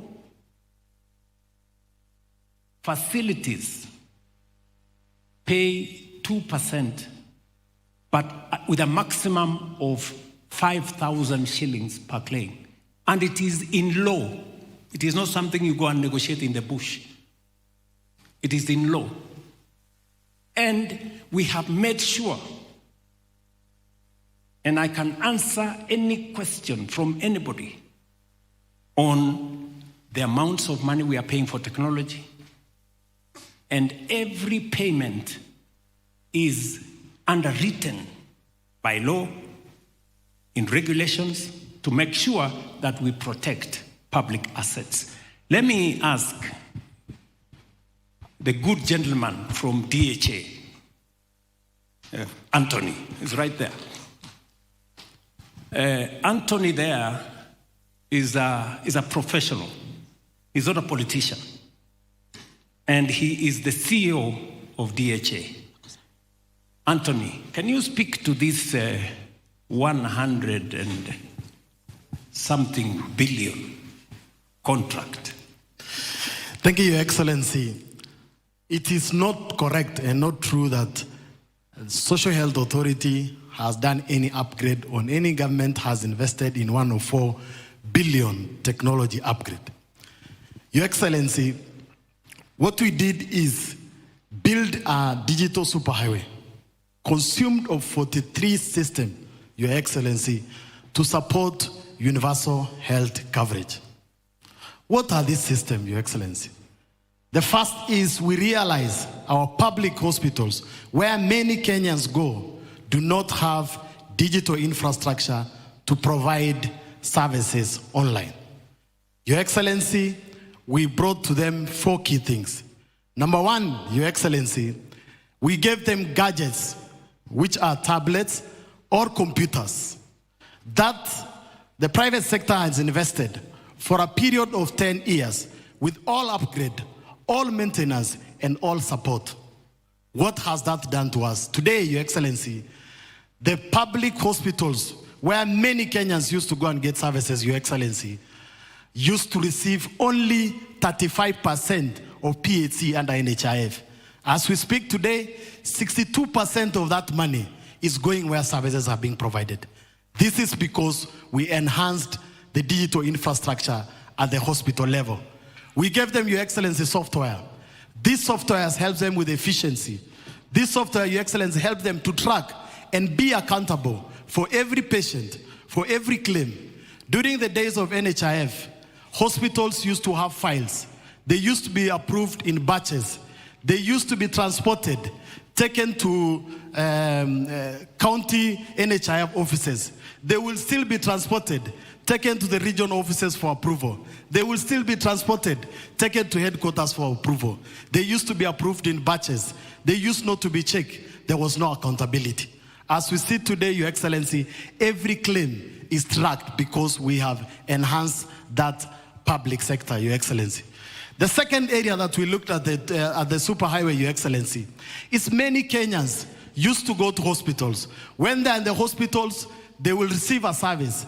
But that service, how they have been written, how they have been identified, is different in the second hospital. That is why you couldn't work with your data. That is why you couldn't have data portability. We looked at 6 key systems in that area. One is a client registry. Every Kenyan today is identified uniquely using your ID and your fingers. It eliminated all the cards that we used to print. And that is the role of technology, is to bring efficiency, Your Excellency. The second part was on the facilities, Your Excellency. You remember there were facilities that were doing more surgeries than Kenyatta, Your Excellency. And they will use that because there was no digital system. They will use that to do claims. They will use that to frown public funds, Your Excellency. Today, we have a single point of reach for every facility to safeguard the safety of Kenyans. No facility can provide services in this ecosystem if you have not been licensed in that, to provide those services. No facility can provide services that has not been licensed, Your Excellency. That is what has eliminated what we used to have, like the hospital that is in Kino, Your Excellency. We looked at the health workers, Your Excellency. There used to be fake doctors that want to use the doctor's professional, Your Excellency, and cheat Kenyans. You will walk to hospital. You don't know, Your Excellency, whether this is a doctor in front of you, Your Excellency. We created a single point of truth where only licensed doctors, the specialties they have, Your Excellency, the systems only allow them to provide that service, Your Excellency. We look at other areas, Your Excellency. Many Kenyans used to walk. They carry books, Your Excellency. Those books used to get lost, Your Excellency. We provided what is called a shared health record, Your Excellency, where today, if you download the Afya Yangu app, you will see all your claims. You will see all your prescriptions. You will see all your doctors, and you are able to see all your information within your phone. That eliminates all the paperwork that, Your Excellency, we used to have. That area, Your Excellency, is called Health Information Exchange. We are the second country in Africa to be, and the 10th in the world, Your Excellency, to do that, Your Excellency. We look at the whole area of, Your Excellency, logistics.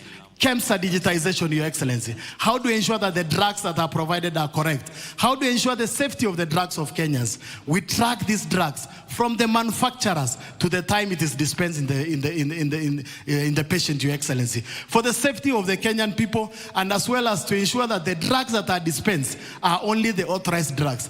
That system has 3 key ecosystems: a national logistic management system, a track and trace management system, as well as, Your Excellency, what is called order management. You saw today, Your Excellency, in some of our counties, the counties do not have to wait to see where the trucks that are bringing our drugs. They don't have to wait, Your Excellency, to see which drugs I need to order. Before they will order a lot of drugs, Your Excellency, they will put them in store, but maybe their demand does not need them to do that, Your Excellency. Today with this ecosystem, we are not, the public hospitals as well as our ecosystem is not to provide that, Your Excellency. We looked at the areas of telemedicine. We don't have enough expertise. How do our doctors consult? How do they talk to one another? How do they support the patient to provide them the best services? And we brought in the telemedicine platform that are running in our ecosystem, Your Excellency, today. Your Excellency, we looked at the analytics. You saw today, Your Excellency, we are reading patterns. We are able to see patterns of hospitals that want to defraud our ecosystem. system, Your Excellency. And we're able to analyze them. Systems are for efficiency, Your Excellency. And that is what we have built. 43 systems, Your Excellency, that does not only support SHA, but more protect the Kenyan people from fake drugs, from fraud, and give them efficiencies, Your Excellency. Can you tell us, Anthony, how much money have you paid to the service providers in the last 2 years under this program, especially for SHA, for example? How much money have you paid? Your Excellency, for the providers of technology, SHA has only paid around 500 million. How does SHA calculate this, Your Excellency? It is in our regulation. We went to the Kenyan people, and the Kenyan people told us for the Social Health Authority, within their 5%, they only pay 25 shillings for every active member of the Social Health Authority. So anytime a Social Health Authority has an active member, you pay 25 shillings, not per month, Your Excellency, but per year, Your Excellency. For the last 2 years, around 500 million, Your Excellency. So 500 million paid for this technology that we were told that we were going to pay 100 billion. Correct, Your Excellency. Okay, so the writers of the headlines have answers. Let me also ask you, maybe Mercy this time round. So, because of the efficiency we are building, first, how many gadgets have we supplied, and how much did the hospitals pay? Your Excellency, as of today, we have supplied 42,327 gadgets. If you walk to any of your dispensary today, in the lowest village you can be, you will find a gadget there, Your Excellency. The hospital has not paid for a cent. They have not paid for it. We have provided yes, Your those Excellency. facilities. Yes, Your Excellency. And it is part of the digital health system. Yes, Your Excellency. Mercy, you inherited an organization called NHIF. Yes, Your Excellency. With 1,000, how many workers? And how many workers do you have today? Your Excellency, we inherited an organization that had close to 1,737 workers. Today, our establishment has 815 health workers who work at SHA. And Your Excellency, just because of that technology, we've been able to halve our workforce, but also additionally, Your Excellency, increase our claims processing. I think it is important for Kenyans to understand in any one single day, 24 hours, SHA receives about 26,000 claims. These are 26,000 Kenyans who've walked in and walked out of a health facility and a claim has been lodged at SHA. And because of the system and the digital components that have just been described, the SHA Claims Management Office that has 35 people. 35 people. They're able to go through 26,000 claims in a day and close to 1 million claims in a month. That's the efficiency we've gained. We inherited an organization of 1,700 plus. We have taken close to 1,000 Kenyans back to public service to go and do something else. We have remained with 800 in SHA. So we have reduced by half the staff because of technology. And we are processing more claims than were being processed by 1,800 staff. That is how efficiency looks like. And that is how transformation is framed. And that is what we have achieved. I don't know whether, Mercy, I have answered your question. Almost slightly. The one that is still top of my head is the reforms that we are talking about were passed through Parliament. And I'll narrow down to SHA. One of the headlines is the members of Parliament saying that SHA is not working, but they passed this law. I don't know, I cannot reconcile those two things because our laws pass through these members of Parliament. It may not be your question, but the buck stops with you. Okay, Mercy. You know, there are many facets of this. Maybe I remember that at some point, because of the challenges that were there in SHA, some people were almost giving up. Because what we have done in transforming SHA or NHIF to SHA is something phenomenal. We replaced one piece of legislation with 5 pieces of legislation. We transformed a whole ecosystem. You have heard what Antonia said. We had all manner of, challenges from that fellow called Mugo, who was not a doctor of any shade, but he was busy treating people in some clinic. Because of technology today, Mr. Mugo has no job. He cannot fake anything. From that all the way to the hospital we had in Kino that was doing surgeries, more surgeries than Kenyatta Hospital. Today, the gentleman in Kino has no business because the fake things he used to do is not possible anymore. Same thing to the fake claims we used to have. I said earlier, we used to have claims of people, somebody who has been amputated 7 times. And then you ask yourself, how many legs did this person have? That is no longer possible today. And we had some hospitals that had more accountants than health workers. You ask yourselves, what are accountants doing, more accountants doing in a hospital? Because it was a fraudulent claim making enterprise more than they were hospitals. We've stopped all that. And that is the reason why this exercise has been a big battle. Those people who lost their schemes and enterprises, sponsored headlines, sponsored cases, because we were interfering with their business. But I can proudly stand here today and say the people of Kenya finally have a system that they can audit, that they can see, and that is functional. And today there are witnesses across the nation. Go to any village, go to any part of Kenya. Even when you go to a fundraising event, and let us call a spade a spade. The WhatsApp groups that we all used to have in our phones have gone down. True or not true? Yes, the WhatsApp groups have stopped. Even when you go to a fundraising today, they will tell you, SHA has paid 300,000, we are looking for 100 or 200,000. It used never to happen before.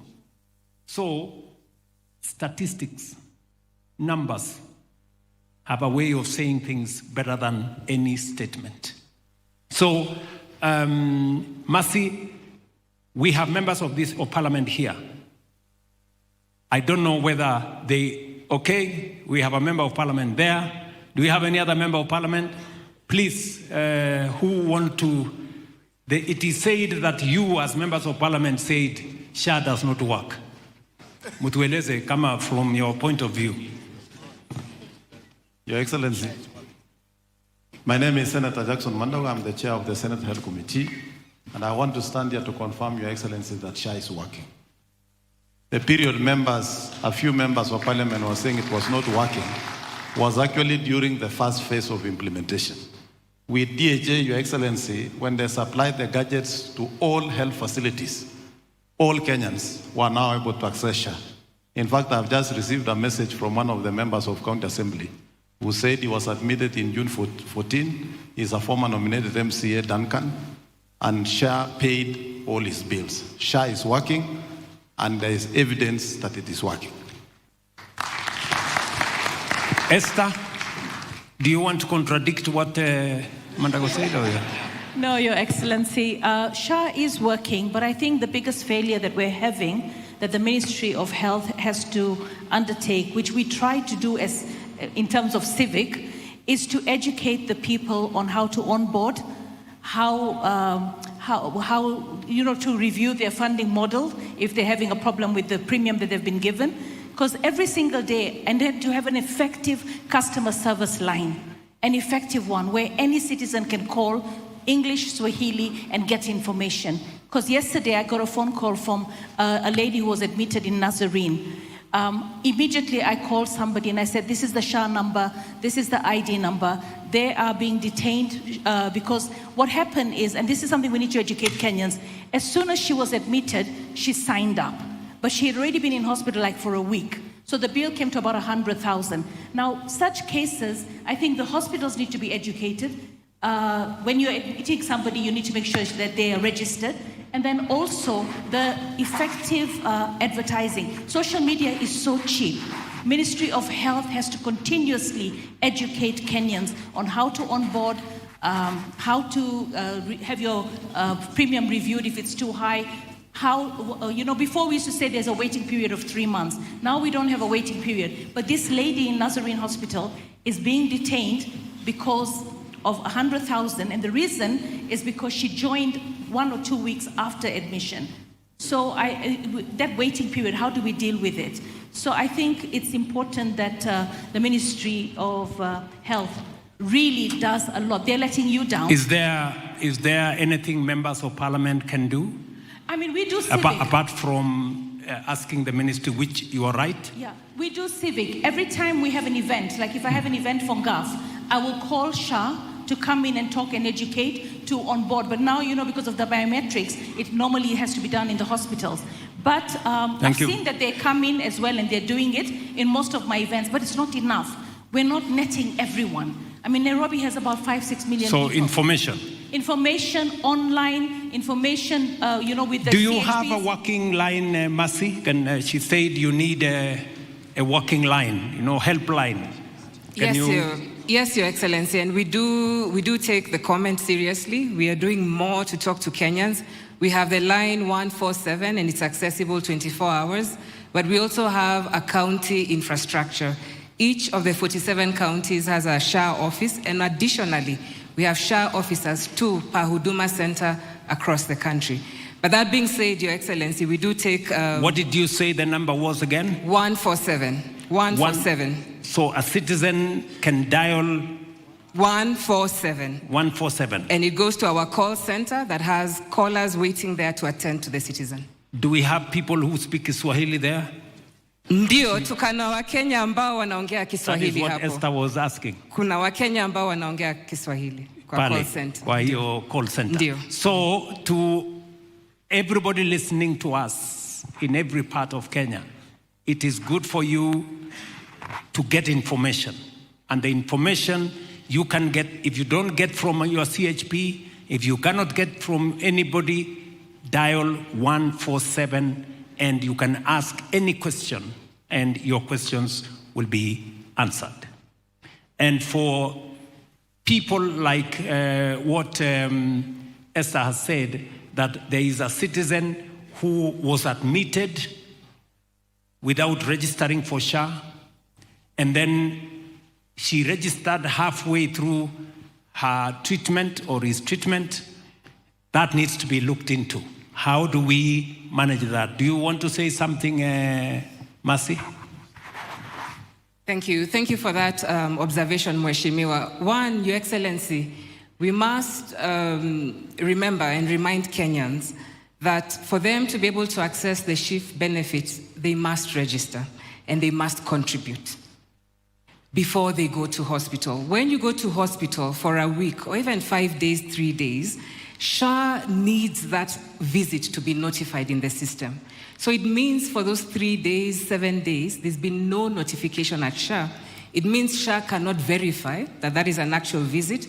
It means any pre-authorization was not done, and SHA basically is blind that you're in the hospital. So Kenyans need to be reminded that if you need to be able to be admitted and you need the shift benefit, register, pay for it before you go to hospital.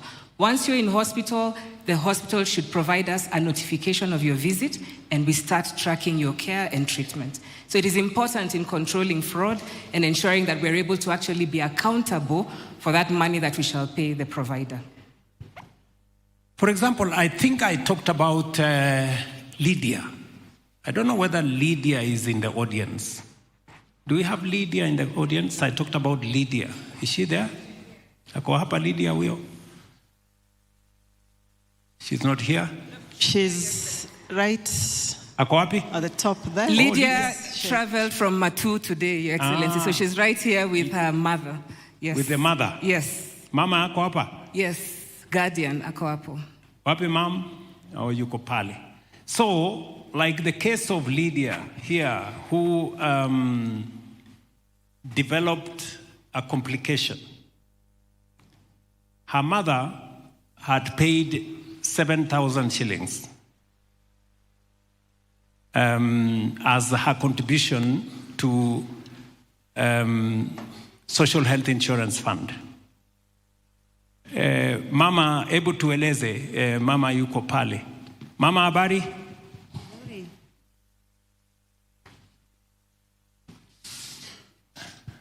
Habari yako mam? Salama.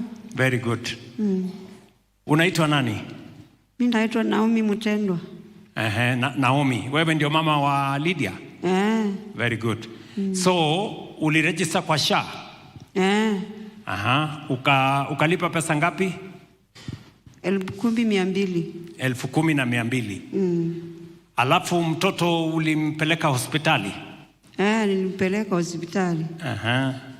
Akatibiwa?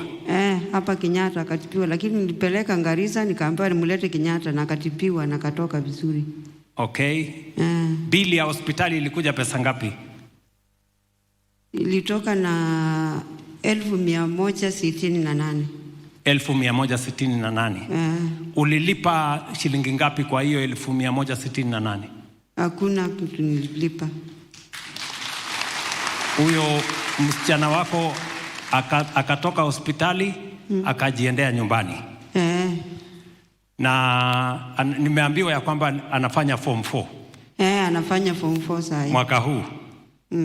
Lydia, my very best wishes on your exams. Ukienda. Na asante sana mama kwa kuja. Kwa sababu niliongea mambo yako, nilielezwa na watu wa SHA mapema leo. Asante sana kwa kuja. Now, unaweza keti mama. One of my staff, Dr. Mwai, who worked with me on this program, and I remember sitting down with Dr. Mwai in 2021. 2021. I don't know whether Dr. Mwai is in the audience. Okay. You know, Dr. Mwai was telling me about an experience he had, I think in the last 2 weeks, about somebody who called him and asked him, why are you people asking me to pay 8,000 shillings? Can you tell me? I remember you mentioned to me, Daktari.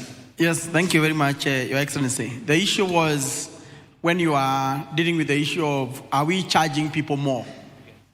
So the first thing that people have argued is that we should have introduced waiting time. I hear a lot of that. But you said that when somebody is in problems, you don't tell them to first wait. So when they come in, they pay, and then you cover them. So a friend of mine who I consider reasonably learned, in my own opinion, called me and asked me that they are trying to revise their premium because their premium is around 8,000. And I asked her, you want to revise the premium? Why? You have a patient? Is it a new person? Are you preparing for any eventuality you get sick? So he told me that the patient is actually receiving dialysis or want to start the dialysis. So I asked, the dialysis, SHA is paying 10,650 per session. Majority of them take 2 sessions. So roughly 21,300 there. All right? Now, they pay that for 52 weeks in a year, which is 1.1 million plus. Now, I asked my friend, where were you come to a little bit to me, so Makido? SHA is, you are saying your patient is in hospital, you want to pay 8,000, you get 1.1 million. Now, you're my sabus in what is a no-brainer? You are complaining, yet you can already see the benefit SHA is giving you far outweighs the cost, actually, what you are doing. Akanyamaza na kalipa. So why I'm saying this is because there is also a move for people to not want to understand the money we are paying with, where is it coming from? It's coming from each and every person, contributions based on ability to pay, and that is what you correct, so that somebody who paid 8,000 receives a benefit of a dialysis at 1.1 million. Thank you, Excellency. The point I'm trying to make here is we have said the following. We have said for outpatient, every citizen of Kenya, so long as you are registered in SHA, you will walk into any facility, public, private, faith-based facility, anywhere in Kenya. So long as you're registered in SHA, you will walk in and walk out without paying a single cent for outpatient facility. If you have to be admitted for surgery or for other facilities, that is when you have to make a contribution. Or the government of Kenya, if you are not able, the government of Kenya will pay for you. But you will be assessed, and everybody will be assessed for what they can pay. For the case of Mama Lydia, she was assessed for her and her family. She was assessed for 10,200, as she said, for a whole year, for herself and her family. Lydia alone, SHA has paid 168,000. If her next child became sick, they will be paid for. If she became sick, she will be paid for the next 1 year, for paying 10,200. Right? Simple mathematics. That is what that gentleman in the clip was saying. It must be contributory on ability. That's the point I'm trying to make. So we must all understand that for this to work, yeah, we have first removed. In NHIF, you paid and waited for 3 months for the cover to be active. In fact, many people are pushing me to say, why don't you go back to that? No. You cannot tell a sick person, pay, wait for 3 months so that you can come for treatment. What about if they die? Or if something happens to them? So the moment they come to hospital, if they are not registered, we register them, they pay immediately, and they access service at that point in time. That is how we have changed the metrics. And that is how we are going to do it going into the future. I remember saying also earlier about cancer. You know, we had a big problem with cancer, as we all know, and treatment. We have again upped resources for cancer from 500,000 to now 800,000 cover for all citizens registered under SHA. So that is the trajectory. I don't know, Mercy, whether, again, I have answered your question. Yes, Mr. President, but I don't want to be accused of inviting you to a town hall of this magnitude and asking all the questions. I think we should let the Kenyans here also ask some questions, and I'll hold mine for later so that we can field questions from the room. if you allow that. So you can pick. So I'm the one to pick I thought you were going to do that for me. Okay, I see some beautiful lady there. Madam, you have the floor. So good evening, Mr. President. My name is Lois. I'm a person with albinism, and I stand here to speak for persons with albinism and persons with vitiligo. For us, sunscreen lotion is an essential. It's not for cosmetic purposes. And mostly it's not covered using the social insurance cover. So whom do we go to, or what approach do we take for us to make sure that we have it, since most of the times the government provides it, but it is not enough, and at times it's not there at the hospitals. So how do we go to, where do we go to, or how can we go about it? Very good, thank you very much. Did you say, what's your name? My name is Lois. Lois. Yes. Lois needs an answer. Yeah? Lois needs an answer. Thank you, Lois, for that question. Your Excellency, vitiligo, I'm not a dermatologist, but I'm a doctor. And vitiligo is a condition where the cells that are called melanocytes in your body are not able to produce the needed melanin. Now, the problem with patients who suffer from vitiligo is that they're exposed to the sun, and because of that exposure to the sun, they're at risk of getting cancer. And so actually we need to protect patients who have vitiligo by ensuring that they have sunscreen, they have the necessary steroids, and they also have UV light therapies. The madam is correct. In terms of our current benefit package, what we have in offer as government is that KEMSA, and I hope Dr. Wako is in the room, do procure sunscreen at subsidized rates to be able to ensure that those who have vitiligo can access that sunscreen. However, at SHA, we have not yet started reimbursing for sunscreen, so you won't be able to get it from SHA reimbursements. Your Excellency, the case of vitiligo accompanies many other cases when it comes to healthcare. And what is important for our country is to start on a journey of progression.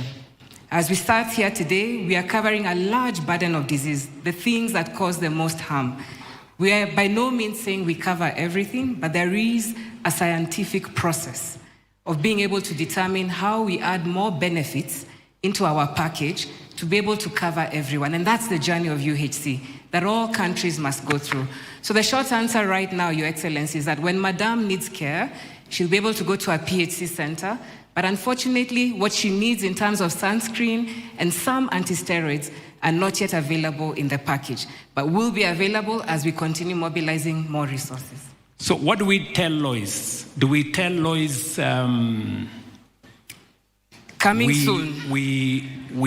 How much time do we need? And Lois, I agree with you. We have a huge benefit package. And I remember I sat down with my team and we said, we need to look at a benefit package that we can afford. Let me tell you, Lois, today we are paying 2.75% of our income. We should know that countries that provide universal health coverage pay up to 15%. Go to any country. It is not 2.75%, it is 15% for them to provide the full package. We have started with the package that we have. But I think, to be fair to people living with disability and others who have conditions like the one Lois has said, including vitiligo and all the others, I think it is time that we come back to Lois and tell her at what point will we include the sunscreen she is looking for. And I want to tell you this, Lois. It is homework you have given to me. Let me take it home. And Your Excellency, I will have an answer for you and for all the others who are like yourself. And Your Excellency, just to add, you've actually commissioned the Ministry of Health to review the benefit package, and you've given us a deadline of ending October. So all Kenyans are invited. We'll be having public participation on the new benefit package for SHA, and we'll be looking for Lois and all other members who want more benefits to be included. And we'll give the reports on the new benefit package at the end of October. Thank you very much. In our midst, I want to listen to a manager of a facility. I have said here that facilities, I want somebody who runs a health center or a dispensary. Mr. President, we have one on standby at Riruta. If we have that link ready, yeah, we have Alice Ndwiga at Riruta Health Center. But as we get her ready, maybe we can pick one from the room. Do we have a manager? Here she goes. This is Alice Ndwiga. Okay. In Nairobi County. Alice Sabari. Good evening. Good evening, Alice. How are you? I'm very well. Habari ya Riruta? Riruta iko baridi mingi, but tuko salama. Very good. Tell me, Alice. Yes, please. Before UHC, is there a difference between are you a manager of that facility? Or Yes, I am. Maybe I can introduce myself, His Excellency. My name is Alice Ndwiga, Facility Manager at Riruta Hospital, Level 4. Yes. We are here at Dagoretti Sub-County. Okay. The North. Okay. Kangwari Ward. Let me ask you, Alice. What is your experience as a manager? The journey over the last 3 years. What is your experience? How has your facility improved? What difference has universal healthcare SHA made in your facility? Okay.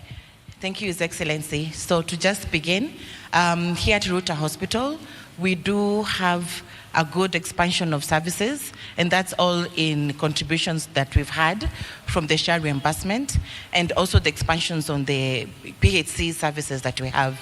In addition to that, we started with 200,000 that we were getting in a year with the NHIF, but now with SHA, we have between 5.5 to about 6 million that we've been able to have an increase when it comes to SHA. In addition to that, we've been able to do a lot of expansion of services, like I'd mentioned. We be able to have the services where we were able to have before the TB on the outpatient, and also the NCDs as well.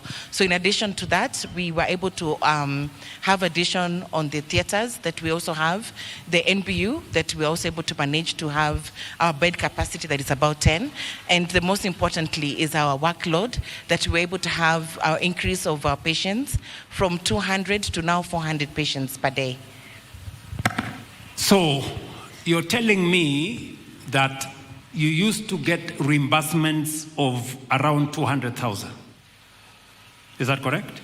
Yes, His Excellency. Per month?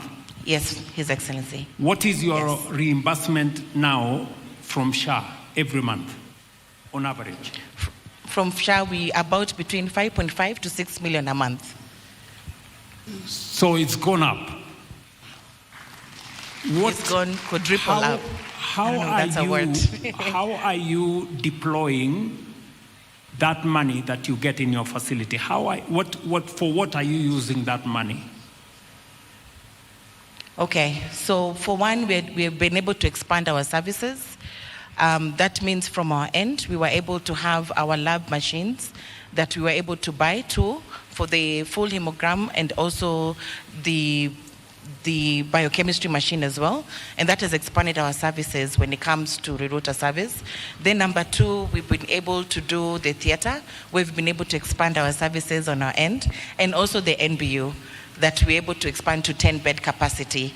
So for Ruruta Hospital, the reimbursement that we've been able to get for SHA, it has been able to expand our services and also be able to have our areas where, when it comes to not only equipments that we're able to get from the SHA reimbursement, we are also able to get the gaps that we're able to have into the service delivery here in Ruruta Hospital. So, Ruruta is it a dispensary or a health center? It's a health center. So when I made a commitment, but with the addition of... Yes, sorry, please continue. Sorry, with the addition of the services that we'll be able to have, the hospital will be able to move from the health center level 3 that is in now to a level 4 that is going to be comprehensive of all the services. So my question to you, Alice, is that... Yes, His Excellency. I did make a commitment to you and to facilities like yourself that we are going to have a system that will improve service at that level, at level 2 and level 3. Can you confirm that that has actually happened? Yes, I can definitely confirm. So, for example, right now, the theater machines that we're getting installed here for the theater and also for the NBU, they're actually coming from the NESP. That's the National Equipment Service Program that we are very glad, His Excellency, to be able to support the facilities when it comes to equipping the hospitals. And also with the contribution from the FIF that we're also getting in the hospitals, we're able to also expand the services and the equipments that are needed. And also to get the medication, Your Excellency, I can be very proud and actually say with a lot of confidence that I don't miss drugs here in Ruruta. I don't miss non-pharmaceuticals and lab reagents. So those are the 3 areas that I make sure that when we are doing our reimbursement that is coming from SHA, our FIF that we get from the hospital, we make sure that it's getting back to the patients and also the community at large. Then to also mention, we do make very good food, His Excellency, for our patients. Thank you very much, Alice. Our maternity. I want, thank you very much, Alice, and my very best wishes as you provide service to Kenyans there, and good luck with what you're doing, and congratulations. Thank you very much. We're really proud of what you're doing Thank you for this. In Ruruta. I want somebody live here who is a manager of a facility to be able to tell us here, you know, do we have a manager of a facility? Yes. Are you a manager of a facility? I'm the County Director of Medical Services. And Proceed. Yes, my name is Dr. Eliza Ikiara. I wanted to highlight some of our facilities, how they're doing before SHA. For example, Ugweri Dispensary, one of our, we're in Embu County. Ugweri Dispensary, which is a level 2. With NHIF, they never used to get anything, 0. But with SHA, with the PHC, they are getting around 6.4 million in a year. And also we have Gategi, that's a health center, Gategi in Mwea sub-county, which gets around 9.6 million now in a year. And the other one that we have is Kianjokoma, which is a health center in Runyenje sub-county, which has around now 10 million. And with that, they are able to procure medication, lab commodities, and non-pharmaceuticals for themselves and don't have stockouts anymore that we used to experience before. And also, they are able to also, for example, Gweri was able to install CCTV cameras in the dispensary. What do you have to tell to the people who say SHA is not working? And for me, I would say for us in Embu County, we have seen the difference. We are getting, our revenue has increased exponentially. We are not running out of drugs. We have refill rates of 80% and above. And even Embu County scored highly in our pharmaceutical dispensing rate that was done by, we had 72%, meaning 72% of the clients get the whole prescription filled at the facility. Do we have, thank you very much, Daktari. Do we have a facility manager? I want somebody who runs, do we have somebody here? I really want somebody who runs, do you run a health center? Yes, please, give her the mic. Tell us your experience. Thank you. Your name first. My name is Gladys Chebet. I'm the facility in charge, Ngaira, which is just across here. Actually, in Nairobi? Yes. Okay. Just here at Technical University. Okay.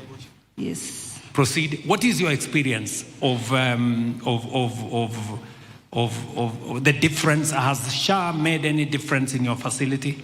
Yes. Before SHA, we actually used to get some funds from Danida, which was around 270 to 50,000, which actually never used to cover everything. But right now, I've been able to claim over 7 million, and we've been able to procure a full hemogram machine. Our laboratory is working optimally, and our pharmacy is full. In Gaira, we are running a NCD clinic, which has around 1,600 clients, and they are all going home with very good drugs. And SHA in our work, yes. In short, SHA in our work. Yes. Okay. And we have been able to improve our infrastructure. Yes, it used to be a very old facility, but right now, it's good. Very good. Thank you very much. Do we have another person who runs a health facility? Do we have a person who runs a health facility? No. Okay. Let me go to the second item. You know, KEMSA, I have said here that KEMSA has increased the refill rate. I made a statement earlier. And Wako, the CEO of KEMSA, is here. We have taken refill rate for requests from hospitals from 40%, meaning that if a facility requested for 10 drugs, we could only provide 4. We've moved that to 91%. And among the best performing counties, and we must give credit where it's due, is Kilifi County. The governor of Kilifi is here, Governor Gideon Mungaro. Mr. Mungaro, Governor, can you tell us ama utueleze kwa lugha ya Kiswahili? Thank you, Excellency. Mambo vile yalivyo. Thank you, Excellency. When I took over in 2022, August, the first few orders, first we had a very big bill of 429 million inherited. We negotiated with KEMSA, but for the first 1 year and a half year, we were getting between 38 to 40 of our orders. But I remember after our last summit when you promised, because as a county we have really tried to buy from KEMSA, because we have two advantages, Your Excellency. Apart from when we started, we had only 38 to 40%, but one thing you can be sure, the drugs you buy from outside KEMSA, 10 million you buy from KEMSA, you spend maybe 30, 40 from other entities. So since 2025 coming in 2024, towards the end of 2024, it started going up. The last two orders we did to KEMSA, we got 183%, and the last one we did a few months ago, we got 70%. Probably we tell Wako where he needs to improve is on surgical gloves, which we always have a challenge sometimes, and the other gloves, I don't know if the doctors call them what? Sterile gloves. Sterilite. Because sometimes you go, they are there, but you get number 7, and some doctors are very big hands, you need number 8. So maybe that's where we need some improvement. But I must say, since I came to office, Your Excellency, I bought drugs 1.6. I bought from outside before when we got only 38 to 40. But I have bought from KEMSA, and the worker will testify that I bought as a county drugs worth 1.6 billion and 80. Thank you very much. Thank you. Gideon Mungaro and I are not doctors, so forgive us if we don't know some of the names of the gloves and all that. But my CC, Your Excellency, can talk something. I know you wanted only facility managers. Yes. But my facility manager will return from the gate because they said they know him. Okay. But he can tell you something about Kilifi Hospital. Okay. Because it is completely a change when we started doing SHA. Yes, Your Excellency, I can confirm here that there's been quite a transformation since we started receiving the SHA reimbursement.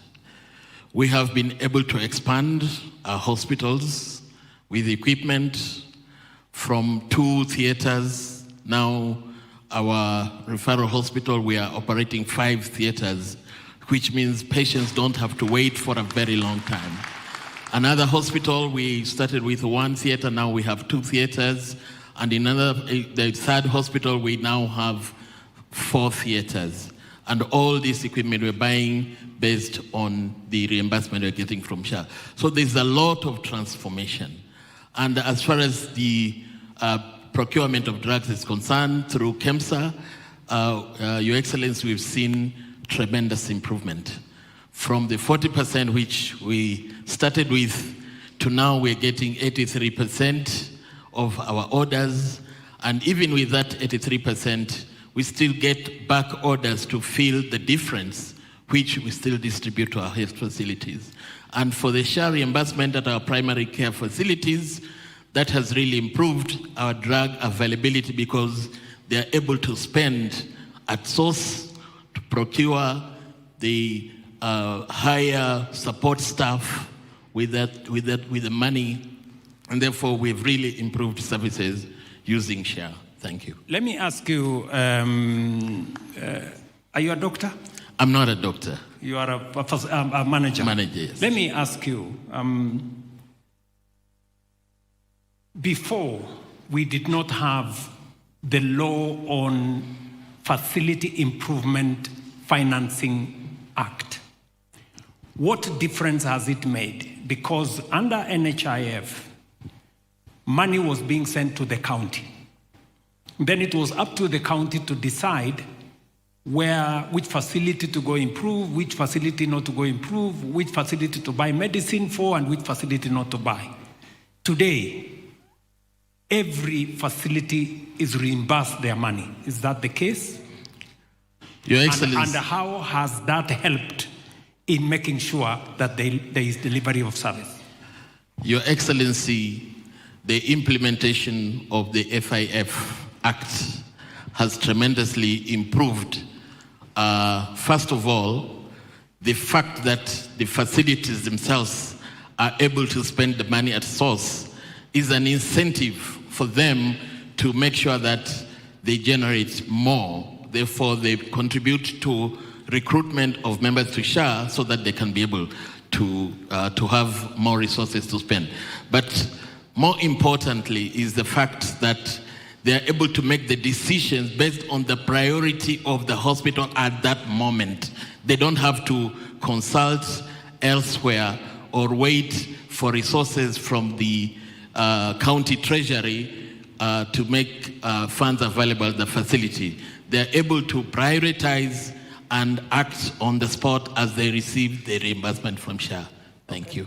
Very good. I want to ask one more question to either a CZ of health. Your Excellency, I wanted to add from where the CC, he didn't elaborate something. The Kilifi Referral Hospital, we used to collect about 1.7 million a month. And now we are 30 million. Malindi used to collect 1 million. Now we are... So that is the change I thought the CC will explain. And that is the money, Gideon, you are using to improve the facility. Yes, we pay even locum nurses from that money. Yes, you pay some of your staff. Yeah, and all the casuals who work in the hospital or contractual workers. And also to improve the theaters and all the other facilities. Like the 5 theaters he was talking about, we just did them. They are 3 weeks old. Using money reimbursement from SHA. Generally, when we took over the county, the hospitals, the level 4 hospitals, and the Kilifi referral were collecting in total 176 million in 2023, June. Now we have collected 900 this year, 900 million from 176. Okay. Let me ask one more, CC, because it's good for us to listen from practitioners on the ground, not people who are talking from political podia. Do we have? I want to ask a question, and I want a CC to answer me. We have one. Is it correct for me to say, just as I committed to the people of Kenya, that today dispensaries, health centers are more empowered to make decisions on how to use that money, which drugs to pay for, which theater to improve, what facility to improve in every facility? Is that the case, or they have to wait for a county to decide or for somebody else to decide? Are you a facility manager? You are a CC. Please tell us your name, and please help this audience and others listening to understand. Yes, my name is Dr. Gregory Ganda. I'm the CECM in Kisumu for medical services. It is true that with the FIF Act, now facilities can make their own decisions. But it is even better because the facility board is made up of members from the same community. So they oversight these funds. So whatever the facility decides, the technical people make decisions, and then they get the oversight of the community. So the decisions about that funding and how that funding is spent is both technical, but also involves the community. So I can confirm that, yes, this is true. So, and I remember giving an analogy that the same way you have a school management board helping us to manage our schools, to build classrooms, and to make sure that the facilities are there. Today, our boards, which are members of the community, they are the ones who oversee the money we reimburse these facilities. They are the ones to decide that we want to make sure that there are enough health commodities. That is medicines and all the other things. We need to repair, we need to buy this equipment. We need to buy the other equipment. That is the case, Daktari, is it? Yes, that is the case. We allow them to make decisions, but of course we have to oversight them sometimes. Mm-hmm. Like for most facilities right now, in most counties have given a minimum, because sometimes they might decide, members of the community can say, build the gate and build the wall and all that, and then you don't have enough medicine. So we are giving them a minimum percentage. Most of us are doing 40, 50%. Half the money must buy medicine, because the biggest problem of Mwananchi is hakuna dawa. So we don't want anybody to come here and say hakuna dawa. Once that is sorted out, maybe you can paint, you can do other things. Very good. Thank you.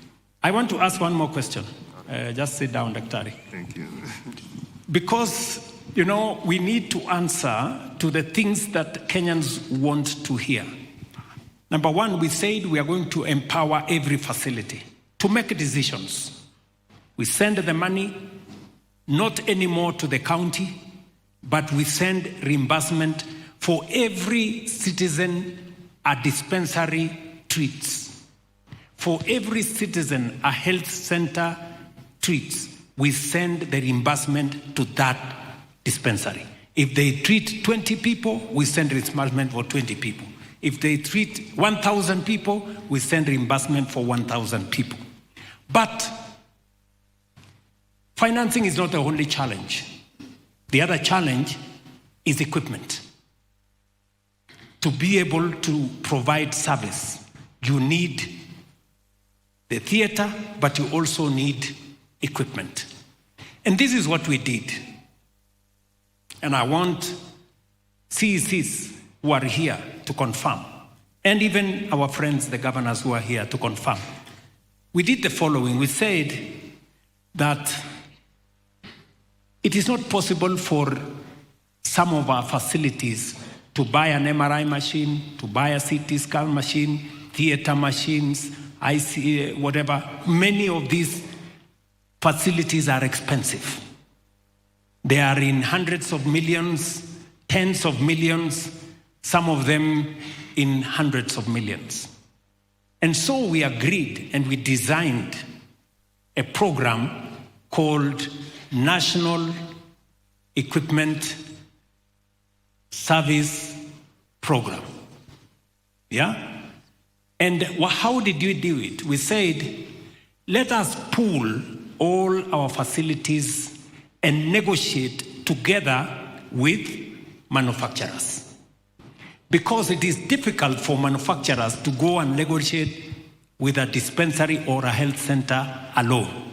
But if we pool together, through the economies of scale, we can be able to have the muscle to negotiate for better prices, better facilities, and also for the manufacturers. It is easier for the manufacturers to deal with us as one entity than to deal with us as individuals. They are assured of their money being paid, and they are assured that every facility is going to pay their bit. So, today we have equipment supplied by manufacturers, equipment that has not been paid by the facilities. In the past, under the MES program, Managed Equipment Service Program, we paid almost 63 billion for equipment, some of which did not work, some of which broke down and there was no service, some of which we did not even have the reagents and consumables, and it was very problematic. So we thought and said, let's do it differently. I want to know from either a manager of a facility or a CEC, what is their experience? How many equipments have they got?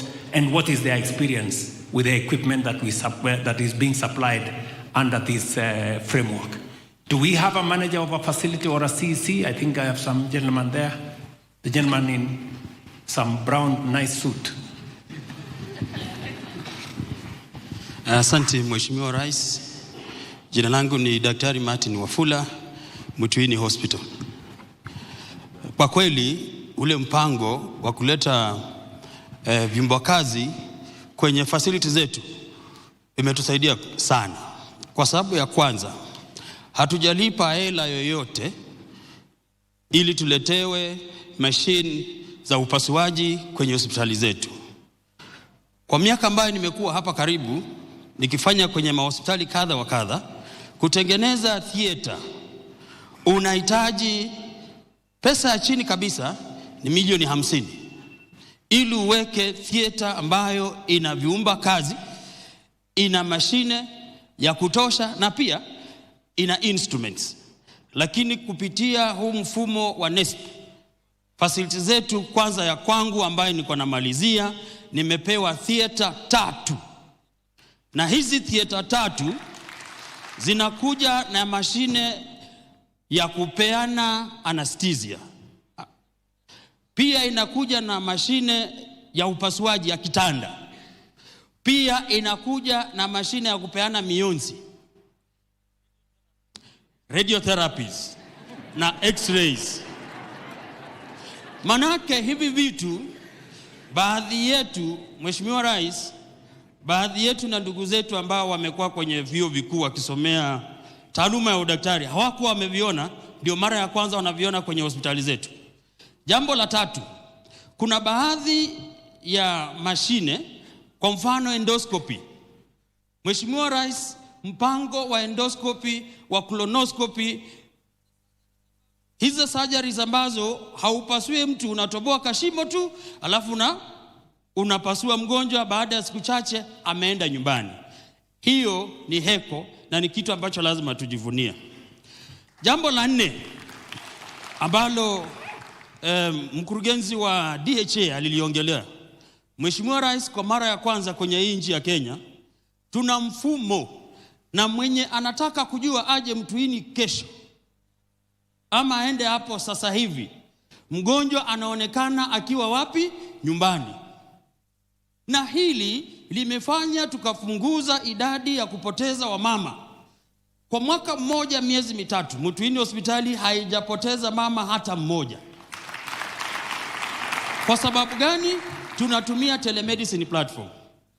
Aidha, Mheshimiwa Rais, haya magonjwa endelevu, non-communicable diseases, haya magonjwa yamekuwa tondazugu zaidi, na jambo ambalo linatuzuia, tunao madaktari bingwa wachache. Kwa mfano, unaweza kuwa tuna daktari bingwa wa upasuaji wa ubongo mmoja ama wawili, lakini kutumia mfumo wa telemedicine ambao DHA imetupa, tunaweza ona mgonjwa mahali popote pale na ule daktari apeane mwongozo. La mwisho kwenye teknolojia ambao pia imekuja na SHA. Mheshimiwa Rais, tulikuwa na kitu inaitwa rejection rate ya claims. Lakini kwa sasa tunaongea hivi, rejection rate yetu sasa hivi is less than 1%. Pale Mutuini. Pale Mutuini, na pia kwenye mahospitali mengine ambayo ndugu zangu wako hapa, ukienda Mama Lucy, ukienda Mbagathi, ukienda Pumwani, hivyo ndivyo hali ilivyo.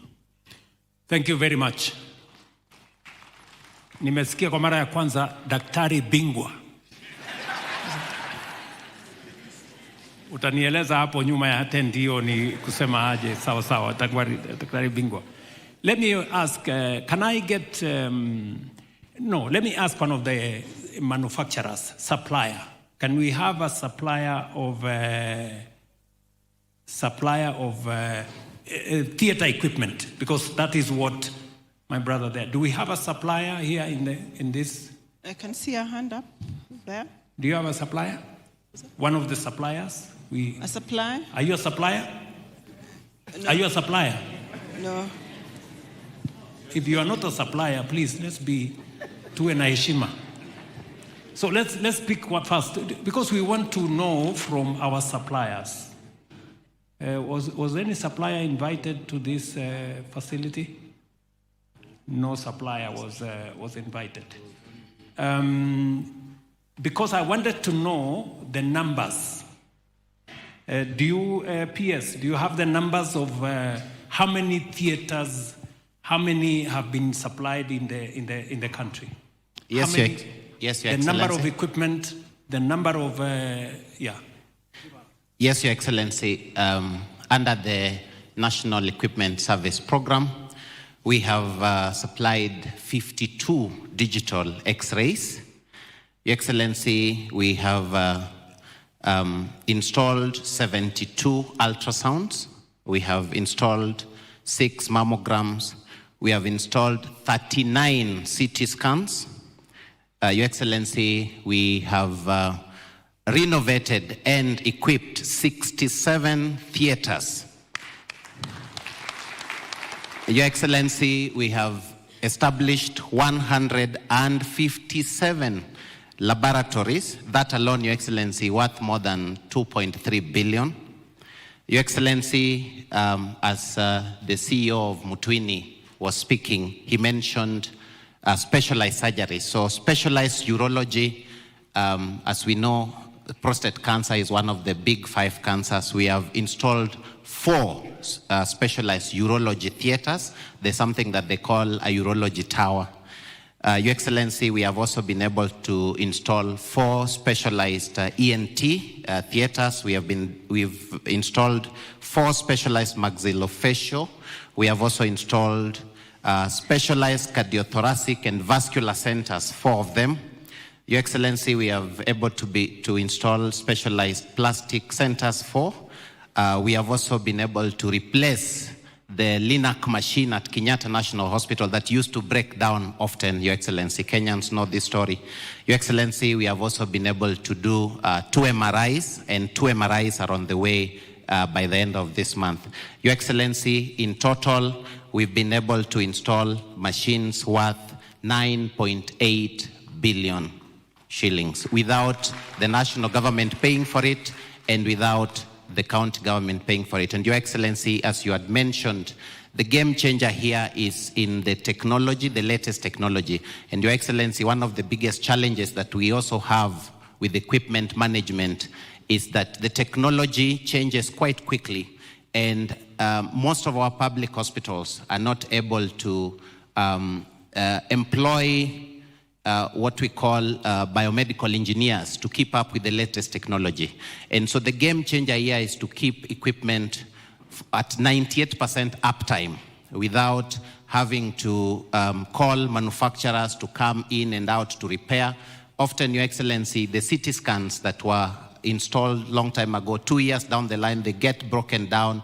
You need another 16 million to repair them. You have to fly in an engineer from Japan or from Europe. And Your Excellency, you've been able to completely resolve that problem. So, at the moment, under this program, we agreed that the equipment is placed by the manufacturer.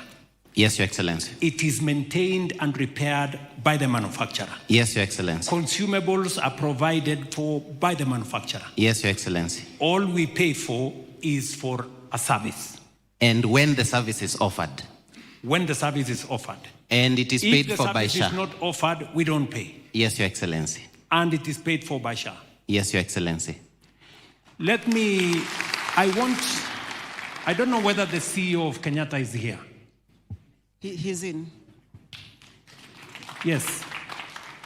Kenyatta is possibly the largest public health facility we have in Kenya. Dr. Lesiambe, can you give us your experience as a manager of one of the largest facilities? How has your theater improved? How has service improved or not in Kenyatta? And then I want the CEO of Tenwek Hospital, one of the largest private health facilities in Kenya, to speak and tell us their experience. This is the largest public facility. We will also listen from the largest private facility. Yes, Richard. Thank you very much, Your Excellency. Let me start by saying that Kenyatta National Hospital is the second largest hospital in Africa. I apologize by, correcting you, Your Excellency, because it is the second largest hospital in Africa. In terms of bed capacity, we are second to Chris Hani Hospital in South Africa. Now, Your Excellency, when it comes to management of health services in Kenyatta National Hospital and providing quality healthcare, we have to have equipment. And at Kenyatta National Hospital, as we speak today, we have 32 fully equipped theaters from 12 equipped theaters in the last 4 years. And Your Excellency, I've had the opportunity to be in Kenyatta National Hospital for the second time. I was in Kenyatta National Hospital as a CEO in 2012 and 2013. Today, I've come back less than 1 year. I want to confirm to you, Your Excellency, that it's not only the issue of having the 32 theaters, but what it means is that we are reducing the waiting time for surgeries, for management of our patients. It used to take a long time, it used to take long periods, and sometimes they used to compromise the quality of healthcare for our patients. Today, we have 32 theaters fully equipped, and there's no patient who can wait for more than 2 weeks before they're actually taken to theater. And on emergencies, it is done within 24 hours. Your Excellency, this has also assisted us when it comes to imaging. We used to have only one CT scan. Today, we have 2 CT scan machines, the most modern, in terms of healthcare management. And therefore, we don't have any patients waiting for CT scans to be done, images to be done, for us to have diagnosis, and for doctors and consultants, to make decisions on how they can manage them. We have gone further on a very, very sensitive issue, which has been causing havoc, and I think a lot of concerns among Kenyans when it comes to cancer management. Kenyatta National Hospital in 2012 up to 2016 has only had one LINAC, or LINAC accelerator machine for management of or treatment of cancer. Until 2 months ago, now we have a second LINAC machine managing 150 to 200 cancer patients on a daily basis. Your Excellency, we expect also in the next 2 months, we are also going to get a third LINAC machine. Therefore, Kenyatta National Hospital, before September or October of this year, will have 3 LINAC machines. We will also get a PET scan before the end of this year, and we'll never talk about challenges of cancer management or cancer patients' problems at KNH for the next 7 years. So as I conclude, Your Excellency. Just for context. Yes, Your Excellency. Just for context, Richard. The LINAC machines, the theater machines, did you have to pay for them, or they are supplied under our NEST program? The 15 theaters machines that we received from the suppliers of NEST or National Equipment Service Program were brought in free. In fact, what happened is that they brought all the equipments, including the tables, they're also including the anesthesia machines, and all other equipments. What happens is that we have an arrangement where for each and every operation, they get a minimum of 15,000 or even sometimes a maximum of 15,000 shillings. If the operation is even going to cost about 300,000 or even 400,000, they only get 15,000. So the deal is actually too good for us. And that's why we decided to maximize getting all the 15 theaters. So we did not pay a penny for those theater equipments. We never paid a penny for the CT scans. We have never paid a penny for the LINAC machine. We have not paid a penny for the mammogram, which we have a modern, advanced mammogram for breast cancers management diagnosis. Can you give us your experience on share reimbursements? Thank you, Your Excellency. I want to go back to 2013 when I left Kenyatta National Hospital. We used to operate under NHIF. We have a bed capacity of we had a bed capacity of 1,800 beds. Today we have 2,200, almost 2,300 beds at Kenyatta National Hospital. NHIF patients were only 60% covered. We had only 60% patients on NHIF at KNH. Today, under SHA, we cover 90% of our patients, or 91 to 92% of our patients are under SHA. And we have managed to get, as I can confirm today, Your Excellency, we have received 4.2 billion shillings from SHA in the last 18 months. So, and I think as I've heard from one or two individuals from the county facilities, I want to confirm also that SHA works. And I can tell it to all Kenyans that we have had 1 million patients passing through Kenyatta National Hospital as outpatients. We have also had 900,000 patients passing through Kenyatta National Hospital in the last 1 year. All of them have been paid by SHA, including the emergency patients. So, are you telling the Kenyan public that the 1 million people you treated in Kenyatta Hospital on outpatient came in, they were treated, given drugs, and they left without paying a penny, and SHA paid for them? Yes, Your Excellency, I want to say this with no fear of contradiction. I've been there for the last, I think, 10 months, 11 months. That's what has happened. I can also confirm that 9 months ago, I was in Jaramogi Oginga Odinga Teaching and Referral Hospital. And I was there for 18 months. And Your Excellency, when I was there, we actually received, I was there when SHA started in 2024, and I left last year in June. We received 900 million Kenya shillings at Jaramogi Oginga Odinga Teaching and Referral Hospital in comparison to what they used to get under SHA, which was 266 million. Under NHIF, sorry, Your Excellency. So, and I'm also here with the acting CEO of Jaramogi Oginga Odinga Teaching and Referral Hospital, and he knows very well that we did that job together, and it happened. So I want to confirm that SHA works, and the question you asked, if somebody tells you whether SHA works or not, it doesn't work. I want to say Those ones who do not live in Kenya, yes, may probably SHA does not work for them. Thank you very much. Thank you, Your Excellency. I want to listen from the CEO of one of the largest private hospitals in Kenya, Tenwek Hospital.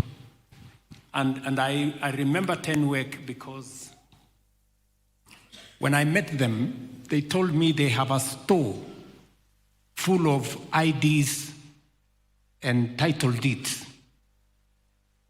Bwana CEO, can you tell me the experience? Thank you. Thank you, Your Excellency. My name is Ben Siele. I'm the CEO of AGC Tenwek Hospital that is based out of Bomet County. Your Excellency, Tenwek Hospital is a level 5 and has existed for the last 89 years. It's a mission hospital, and we now have a state-of-the-art cardiothoracic center. That's a level 6. The cardiothoracic center is actually the best facility in sub-Saharan Africa. And we are so proud of that achievement. And that has come through the collaboration with partners and also with the government and our church, which is the sponsor.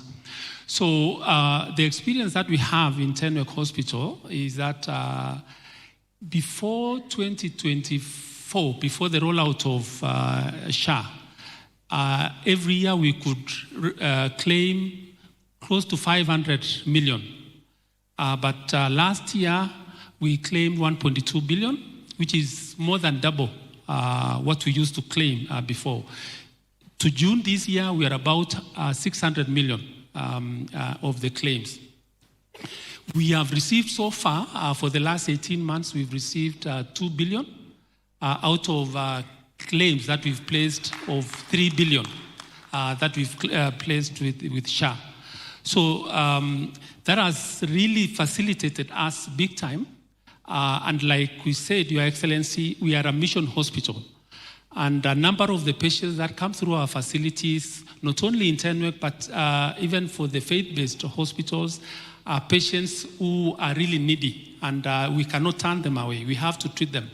So what that did, Your Excellency, is when the reimbursement, because the reimbursement rates were really enhanced, it really helped us big time in the burden to treat these patients that were coming through the facility. And we are really happy and so grateful for that. Let me ask you, Daktari, I was there to witness your, state-of-the-art cardiothoracic facility, yeah? And I know you treat patients from almost the whole country, right? And sometimes even foreign nationals.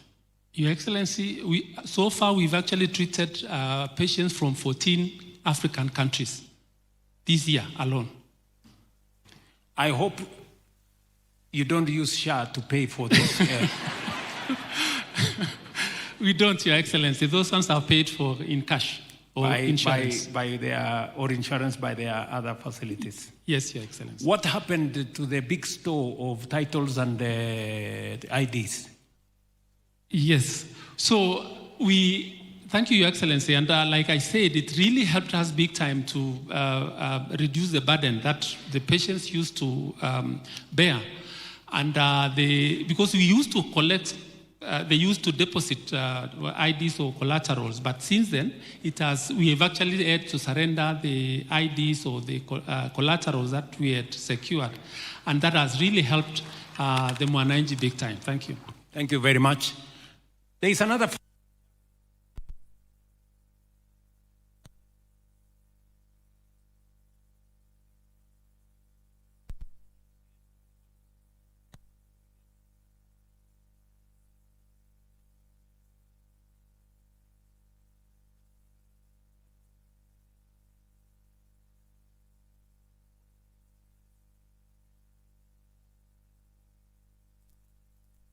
Complicated surgeries, and you support a very big area, and you are a private or faith-based facility.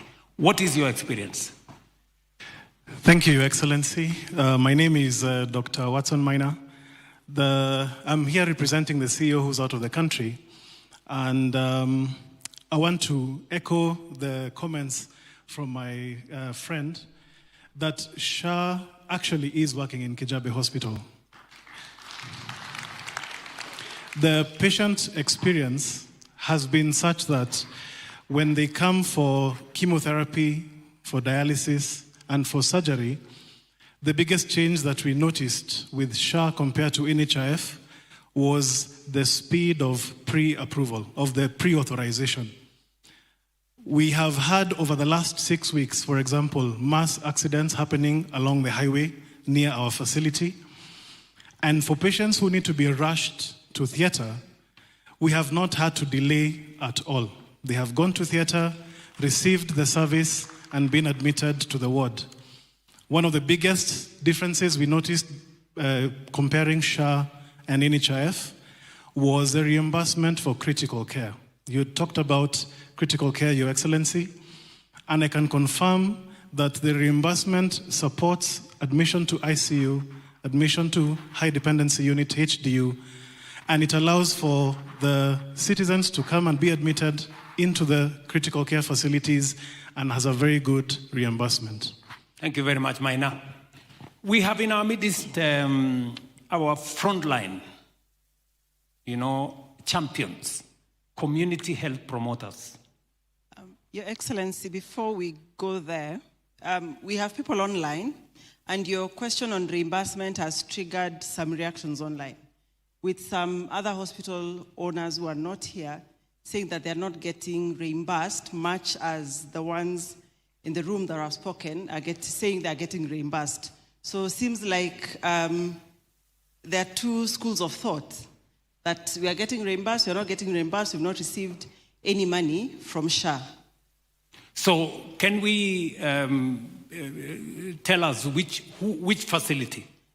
This was from Karen Hospital. Yes. Do we have them online? Do we have them online? Do we have the CEO of Karen online or somebody? Yes. Your Excellency, while we were having the show, I think Dr. Gikonyo had tuned in, and he mentioned it. So let me just read what he said. Why don't you call him? Oh, do you want me to call him? Okay. Yes. All right. Put him on the line. Yeah, I mean, what he said, are you aware that many hospitals have not been reimbursed? Not many hospitals. Okay. We want... and can you tell us how much SHA owes hospital services already, for services already accountability for how much SHA owes? No, yeah. Let's not talk... Just call him? Call him, put him on the line, let him tell us what is the experience in Karen Hospital. And I want my team here, The thing we do not want is people making general statements. Many hospitals have not been reimbursed. Which ones? It's good to be... Please, Mercy, do you have your data on Karen Hospital? Yes. Can we have Gikonyo on the line? Not answering. Maybe he's in theater. Okay, sorry. All right. So, but for clarity, because we want to avoid generalities. Mercy. Yes. Can you give us the details of how much Karen Hospital has claimed, how much has been paid for the last 1.5 years? Thank you, Your Excellency. So I've opened the system, and this is real time, as at 21:26 today. Karen Hospital has submitted total value of claims 302,593,226 from the beginning of SHA. SHA has paid them 66.5%, so we've paid them 201 506,857 million Kenya shillings. We have rejected 9.5 million claims. That's just 3% of their claims. SHA has returned 40,284,778 to current to action. They have not yet actioned these claims. For them to provide documentation? Yes, to provide, exactly, extra documentation for ourselves. So what I am holding for Karen unreviewed is 51 million only. So, Dr. Kikonyo, wherever you are, is going to be truthful. Yeah? And I have had this conversation with people with many generalities, you know. This is not working, that is not working, this is...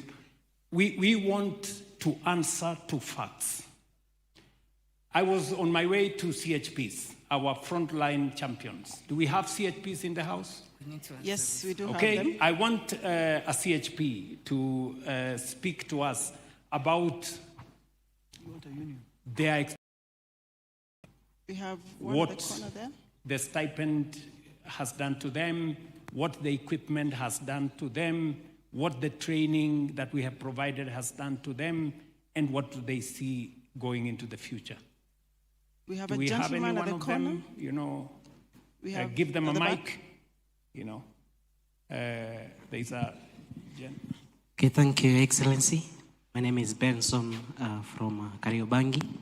I'm a community health promoter here in Nairobi City County. Starting on the stipend part, we are actually grateful. For the first time, we felt that we are being honored in this country as the CHPs, because most of the time, nobody used to value us. And it is a great thank you to you.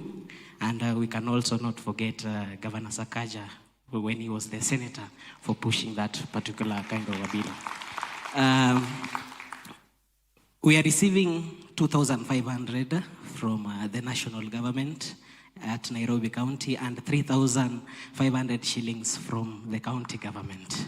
That is summing up to 6,000 Kenyan shillings. We also have a phone, which we are really trying, and we are very grateful because you have promised us an advanced one. But the one we have at least has put things on track. As we speak at the moment, I'm able to trace my household, I'm able to report, I'm able to refer, and I'm able to do a follow-up whenever need is. And it is something that is very, very much grateful to us, because long time ago, we were working with a certain big book and a paper known as the MOH 100, whereby you can write, even you find you have write your girlfriend's name on that paper, and things are not working. So actually things are going on well on our side. From the kits that you people gave us, they are really, really helpful, not just to us, but also to the community. Right now, yule mama pale nyumbani anaweza jua hali yake ya sukari iko namna gani. Pale nyumbani, that old man is able to trace his sugar levels and is able to know if he is diabetic or not. And this one has also enlightened us, because long time ago, you know, we were just walking, mtu anakuuliza na niko na ugonjwa wa sukari. Now you wonder, how am I going to answer this particular kind of a person, because you don't have the facts to tell this person. But right now, confidently, you can answer somebody when they ask a question to you, because we have all those gadgets there in place. And what you can maybe just ask is that you keep on giving us the advanced ones, so that as time goes by, pia sisi tunajiditika. Okay. Yes. I know we have committed, my good brother, can I have your name? Benson. Benson. Yes. Benson, we have committed to do two things. And by the way, just tell me before I say what we have committed. When you find a person, when you go to a homestead, you screen them either for hypertension or for diabetes or the next condition. When you find that they have that condition, what do? You refer them? Yeah, the first thing is to refer them. because that is what our core task is. Our training, your training. Yeah, because as a CHP, we cannot treat, we cannot do. As we monetize something like that is happening, the first thing to do is to refer the patient. Okay, so we have committed 2 things. We have committed to renew your kits. In another 90 days, I have asked the ministry to give you new kits, because the kits you are using are 3 years old. Yes. Some of the facilities, some of the items there, kidogo, imechapa. Zimechapa, yeah. And then we have also committed that every community health promoter, because they are helping us with making sure that we have access to health, each and every one of the 107,000, we are going to pay for them SHA, each one of them. Sure, sure. 50% by the county governments and 50% by the national government. The chair of the Council of Governors has confirmed to us that that has been agreed by the Council of Governors. Is that correct, Chair? Yes, Your Excellency, at a flat rate of 660, we'll share and promise that all the CHPs will benefit from SHA coverage. Thank you, Your Excellency. Thank you. And by the way, from Monday, you will be on cover. From Monday next week, every community health promoter in Kenya will be on cover. Them and their families and their dependents, they will be on cover, paid for by the government of Kenya. Yes, Benson, you still have something to say? Continue. Endelea. It is working. Don't. Just one thing, Mr. President. As a CHP, also there is this particular kind of a question that we have been receiving it from the household level. And because I've gotten this opportunity, I'll be humbled if I can ask you that particular question. Proceed. Our community members, our community members are asking this, and we are also asking on their behalf. SHA only allows us to pay in 2 bits. You can either pay in full or in half. And now, like that mama mboga, ama ule mtu anafua pale nguo pale nyumbani, maybe he or she has been given a monthly bill of 650 shillings, of which somehow it looks tricky. Is it a way where you can at least mpunguzia hiyo mzigo, badala alipe nusu, acha alipe mwezi kwa mwezi? Yes. Thank you very much. Just for your information, we have assessments of up to 300 for those who cannot fully pay. So that is, the average is 660, but some of them will pay as less as 300, depending on their income, right? But I want you to see it in the context of what you are going to get. For 3,600, you will be treated for up to 1 million shillings or beyond. I mean, we should look at it in that context.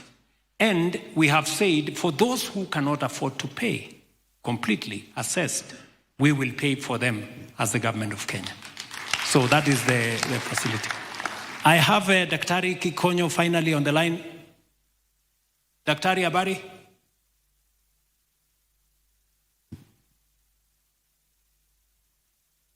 Daktari, habari? Do we have a... Hello, Daktari. Hello, you are speaking to His Excellency. Yes, Daktari. I thought it should be on speakerphone. Yes, Daktari. Are you? Yes. Good evening. How are you? How do you put this on speaker? We need to put it on speaker so that we...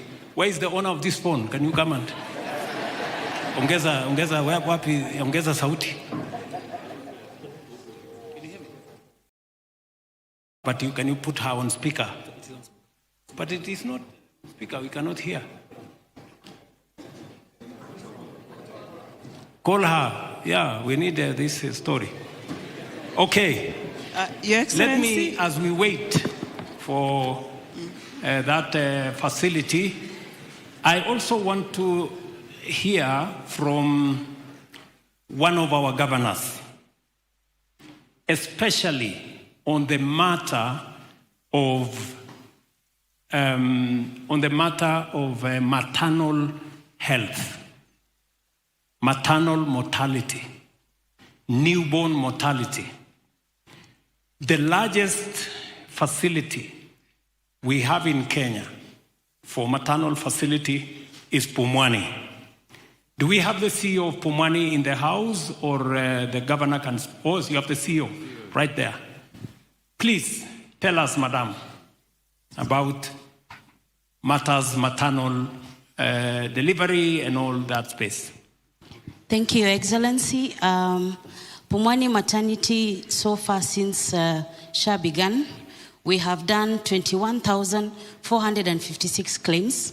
Out of that, we have 87% reimbursement from SHA. Out of that... A total of how much money in terms of money? We have done around 411 million. Okay. Yes. How many births? How many deaths? How many newborn? Can you tell us? Your Excellency, for the last year, we did 11,000 deliveries and we had 0. So 11,000 mothers delivered, none of them, all of them were delivered safely. We didn't lose any mother. Yes, Your Excellency, we had 0 maternal deaths. Can you round of applause for Pumwani? I don't know whether we have Governor Sakaja in the house. Please, Governor, you run one of the largest health facility network in Kenya. In fact, your county, we have paid in the last 1.5 years. How much money in Mercy? 9 billion or something for Nairobi County? Yes, just check. I think it's 9 billion something. But meanwhile, we'll check in the system. Tell us about your experience with SHA. Thank you very much, Your Excellency. Truly, the entire cocktail of interventions in healthcare has been transformative for Nairobi. Your Excellency, before you became president and before I became governor, Nairobi had no public ICU facility, which is shocking because people assumed that Nairobi had ICU facilities. Today, I'm proud to say we have the first NICUs going on. We have NICU in Mbagathi Hospital. We have pediatric ICU at Pumwani. And we have the capacity of 43 ICU beds currently from 0 in 2022. Your Excellency, we were receiving a total of 700 million shillings in 2022. From 700 million shillings, we have gone up by 271% to 2.6 billion shillings in Nairobi County. That's from 700 million to 2.6 billion shillings. In the last financial year, we got 2.6 billion only purely from our health facilities, and that is in the facilities, FIF. It is not used elsewhere. That is why today at Mama Lucy, we're increasing a new 400-bed capacity facility. It is ongoing, the contractors are on site, and there's increase in all the other facilities. Today, Your Excellency, we have 0 maternal mortality. Pumwani used to be known for horror stories. I think everybody used to hear Pumwani on the news and Mama Lucy, and they cringe at what they hear next. Today we have 0 mortality at Pumwani, 0%. At Mutuini, you had my doctor there, the one who said, Dr. Bingwa, at also 0%. And we're moving now these services closer to the people. Your Excellency, small facilities that would get 100,000 shillings a year even, like in Pipeline, Quarry Ward, are now getting 1.72 million a month, not a year. And they're using that locally to make improvements in healthcare, Your Excellency. Your Excellency, we have CT scans as well. We have put in 2 CT scans. We have theaters all over. Mama Margaret, for instance, has 8 theaters that we've been able to establish through the NESP program. We have 7,820 CHPs, the biggest CHP network in the country. And it is true, because Nairobi is a bit difficult. While the share is supposed to be 2,500, in Nairobi we do 3,500 for our CHPs, which is a bit more. So, Excellency, there's been full transformation. If you go to Mathare 2, we are now doing a cesarean section in theaters right down at the ward. If you go to Kayole, Mathare North and Kayole 2, and in all my 125 facilities, there's been that improvement. The story of Hakuna Dawa no longer exists in the county of Nairobi, and we hope to improve even more, because our target in this financial year, now telling SHA, is around 3.2 billion shillings, and we know where it is going to come from. So SHA in our work, Nairobi County. Thank you, sir.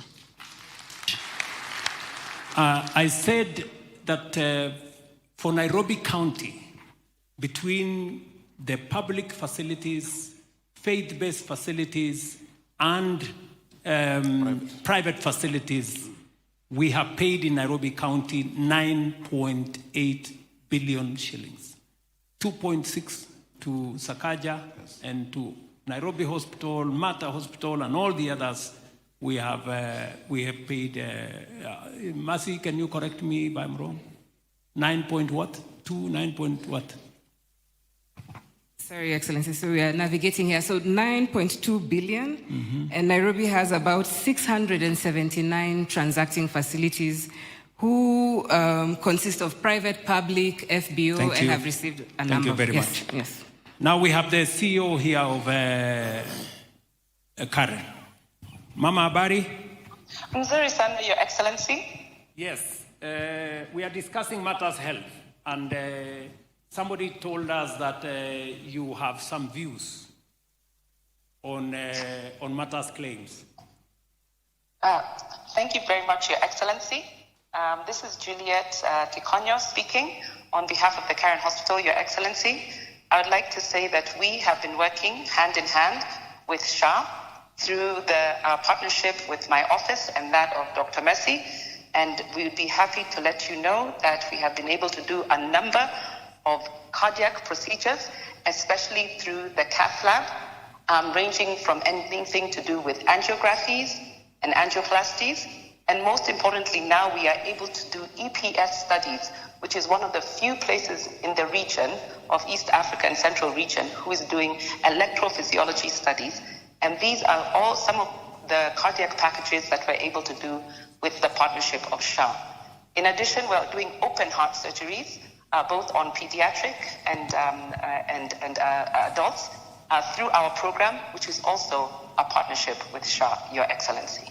So, just for a good record, what is your experience as a hospital between what you had as an experience with NHIF and what you have as an experience with SHA? Is there a difference, or is the same? Your Excellency, I would like to let you know that through the office of Dr. Messi, we have had a better partnership, because during this tenure of your presidency, we've been able to actually have collaborative meetings with the office around things to do with the operations, the claim management, and also payments, Your Excellency. So, somebody was alleging that Karen Hospital is complaining that they have not been paid by SHA. Your Excellency, that is incorrect. To date, we have received almost over 100 million Kenyan shillings from SHA, and we are very appreciative of that. And I'd like to say information, Your Excellency. Thank you very much, Dr. So we treat all the other stories as the usual, fake news and misinformation. Kindly, Your Excellency, that is fake news, Your Excellency. Thank you very much. Thank you very much. So, Esther, please check your sources before you misinform. I want to listen one more person before we try and wrap this up. Mr. President, we have... Yes. Oh, sorry, Mercy, I don't want to take over from you. We have Lamu County, the CEC for Health, who's also the Deputy Governor. Dr. Mbarak had something to say about the National Equipment Service Program and what it has been able to do to the Lamu residents who used to travel all the way to Mombasa before to get, say, a CT scan or some of these basic services. Let's get Dr. Mbarak on the line. Daktari, Mr. President. Daktari Mbarak, hujambo? Yes, Dr. Masi. Hujambo? Salama, Your Excellency. Habari za Lamu? Lamu ni tamu na tunasema tutamu, mheshimiwa. Achana na maneno ya tutam, tunaongea mambo ya health kwa sasa. Sure, Excellency. Tueleze mambo ya afya, na wewe ni Deputy Governor, pia naambiwa ya kwamba wewe ndio CC wa afya kule Lamu, ni kweli? Ndio, Excellency, ni kweli. Hebu tueleze your experience as a CC in Lamu County on number one, NEST program, the delivery of equipment. How many pieces of equipment, how many facilities have you equipped using this program? What is your experience with SHA reimbursements? Have they improved your facility, and how have you been using the SHA reimbursements? Asante sana, Your Excellency. Kwa ajili ya watu wangu wa Lamu ningependa kuongea Kiswahili wapate kunielewa pia wao. Kwanza napenda kusema kwamba mimi nilianza kazi mwaka wa 2005 kama clinical officer, Your Excellency, na nimekuwa kwa hii space kwa muda mrefu, na nataka niseme bila kuogopa wala kuwa na shaka, kumekuwa na mabadiliko makubwa sana baada ya enactment ya zile sheria 4 ambazo zinahusiana na masala ya afya. Hii hospitali ambayo tuko, Your Excellency, inaitwa maarufu King Fahad Hospital. Na hii hospitali mwaka 2020 mimi nilikuwa hapa kama daktari, na ilikuwa ikioperate na budget ya 5 million per quarter. Kufikia mwaka huu hapa tulipofika, hii hospitali ina operate na budget ya 30 million per quarter. Na hiyo ni kwa sababu ya ule mpango wa SHA pamoja na ule mpango wa digitization. Umepungua zile pilferage sana, accountability iko juu. Kwa ujumla, Lamu chini ya mpango wa NHIF, ukiangalia mwaka wa 2020, Lamu iliweza kulipwa milioni 35. Kufikia mwezi wa June mwaka huu wa 2026, ndani ya mwaka huu ulioisha wa kiserikali, Lamu iliweza kupokea 146.3 million shillings from SHA. Kwa hiyo tumeona tofauti kubwa sana kutoka pale mbeleni na sasa, na kupitia ile sheria ya FIF ama Facility Improvement Financing, hospitali zetu zimeimarika pakubwa sana, kwa sababu wako na pesa za kutumia hapa kwenye facility. Na napenda kutoa mfano mmoja, Your Excellency. Sisi hapa Lamu tunaleta daktari kutoka Kenyatta Hospital, tunamlipia tikiti ya ndege na makao ya hapa, wanakuja kutufanyia some of the procedures ambazo pengine tulikuwa hatuna uwezo kufanya hapa. Mpangilio kama huo ulikuwa hauwezekani pale mbele kabla ya FIF. Vile vile nataka niseme kitu kimoja, Excellency, masala ya National Equipment Service Program, kwa sababu hili ni jambo lilikuwa limenikera sana, limenistress sana katika mwaka 2023 na mwaka 2024. Sisi tulikuwa na CT scan lakini ilikuwa imekuwa mkebe. Sasa tulikuwa tunatuma takriban wagonjwa 30 kila mwezi kuenda Mombasa kufanya CT scan na kurudi Lamu. Sisi hapa kwetu huduma za ambulance ni bure, Your Excellency, lakini kama department tulikuwa tuna incur ile expense ya mafuta. Hapa Lamu sisi tunanunua mafuta takriban kwa shilingi 215 kwa lita. Kwa mwezi tulikuwa tunatumia takriban 800,000 mpaka 1 million kwa mafuta peke yake mgonjwa aende Mombasa na kurudi. Kwetu ilikuwa ni jambo zito sana, lakini twashukuru kwamba katika zile CT scan 4 zilikuja Kenya mwanzo chini ya mpango wa NESP, Lamu County iliweza kupewa CT scan moja, na si CT scan peke yake, Your Excellency. CT scan ya zamani ilikuwa ni ya 60 slice, ya slice 60 katika ile uwezo wake wa kufanya ule uchunguzi ama ile diagnostic power yake. Hii tulioletewa ni 128 slice, iko na uwezo mara 2 wa ile CT scan iliyokuwepo, kumaanisha sasa tuna ile detection rate, hata wagonjwa ambao walikuwa na kansa hazionekani, kupitia CT scan hii tunaweza kuona. Your Excellency, ile mpango wa theater equipment, kwa bahati sisi kupitia mstahiki Governor Isa Timami alijitahidi tukafanya wenyewe ile theater na tukaweka equipment za urology, za laparoscopic surgery, endoscopy, colonoscopy kupitia mfuko wetu wa county. Lakini nataka niseme hivi Excellency, sisi kuna procedure moja ambayo ni unique sana tunaifanya hapa. Kule Mombasa ni private hospitals zinafanya.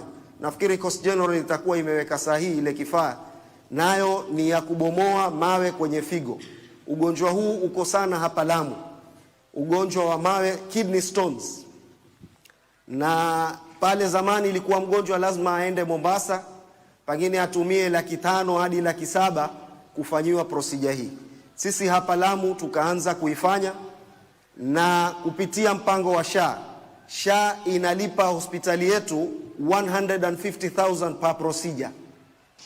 Kwa hiyo mgonjwa ambaye ana SHA halipi hata shilingi kwa procedure hii, ambayo pale mbeleni ilikuwa lazima aende paka Mombasa kufanyiwa procedure hii. Mbali na procedure zingine za tezi dume, prostate, zile TURP, zile za laparoscopic ambazo pale mbeleni ulikuwa huwezi kufikiria kama Lamu inaweza kuwa na vitu hizi. Nataka nimalizie na hivi Excellency, nisichukue muda mrefu.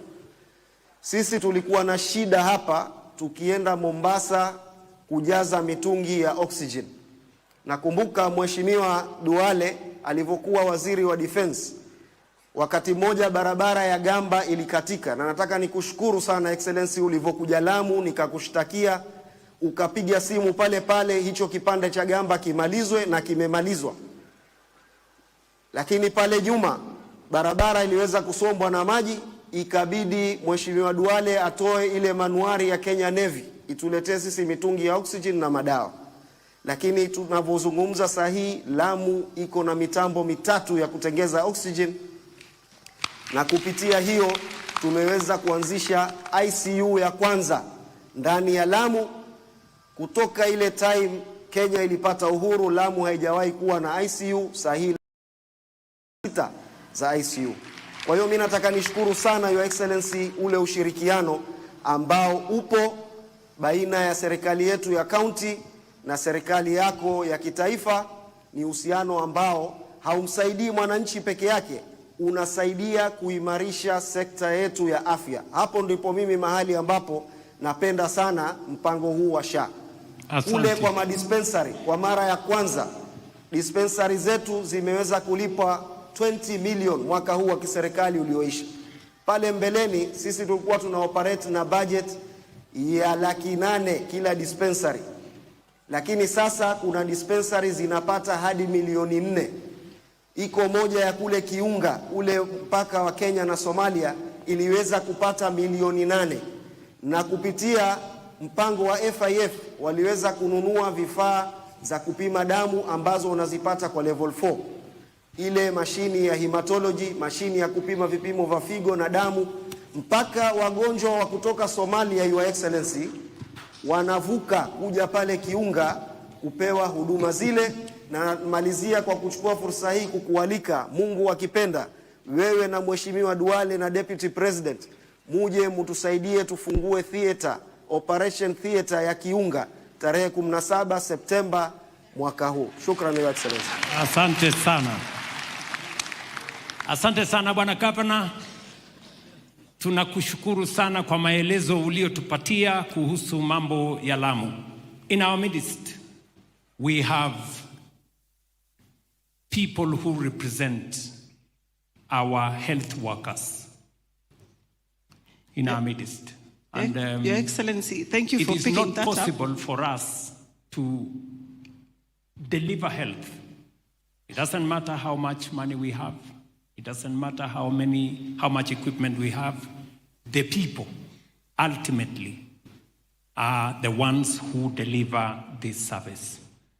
And I think it is only right that we have a take from them where we are, where we were, and what they want us to do going forward. I don't know, Mercy, whether... Yes, thank you. They sat strategically next to me and carried the plan. So since I don't want them to strike outside my office, let's give them the space to ask their question. Thank you so much, Your Excellency. Name, my brother, and... My name is Dr. Davji Bimji Atela, the National Secretary General for Doctors Union. And Mercy here is my member, and many others in the room today. Your Excellency, the book of the Bible, chapter 1, John chapter 1, verse 1 says that in the beginning there was Word, and the Word was with God, and the Word was God, and through the Word, everything was made. So it is out of dialogue and conversations that reality and great things are done. So I want to thank you for this inaugural Health Summit that has brought us together and that has been organized by the Ministry of Health with Mr. Fixer, the CS Health, and my predecessor, Dr. Omo Luga, and the PS Modani. I also appreciate the governors for sitting here all night to have this conversation, because health is partly national and partly in the counties.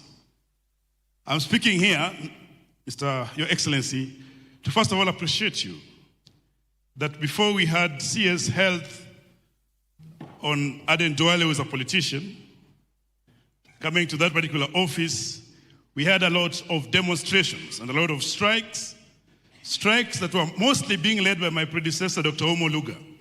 I think one of them was led for 100 days in 2017, before the 2017 election.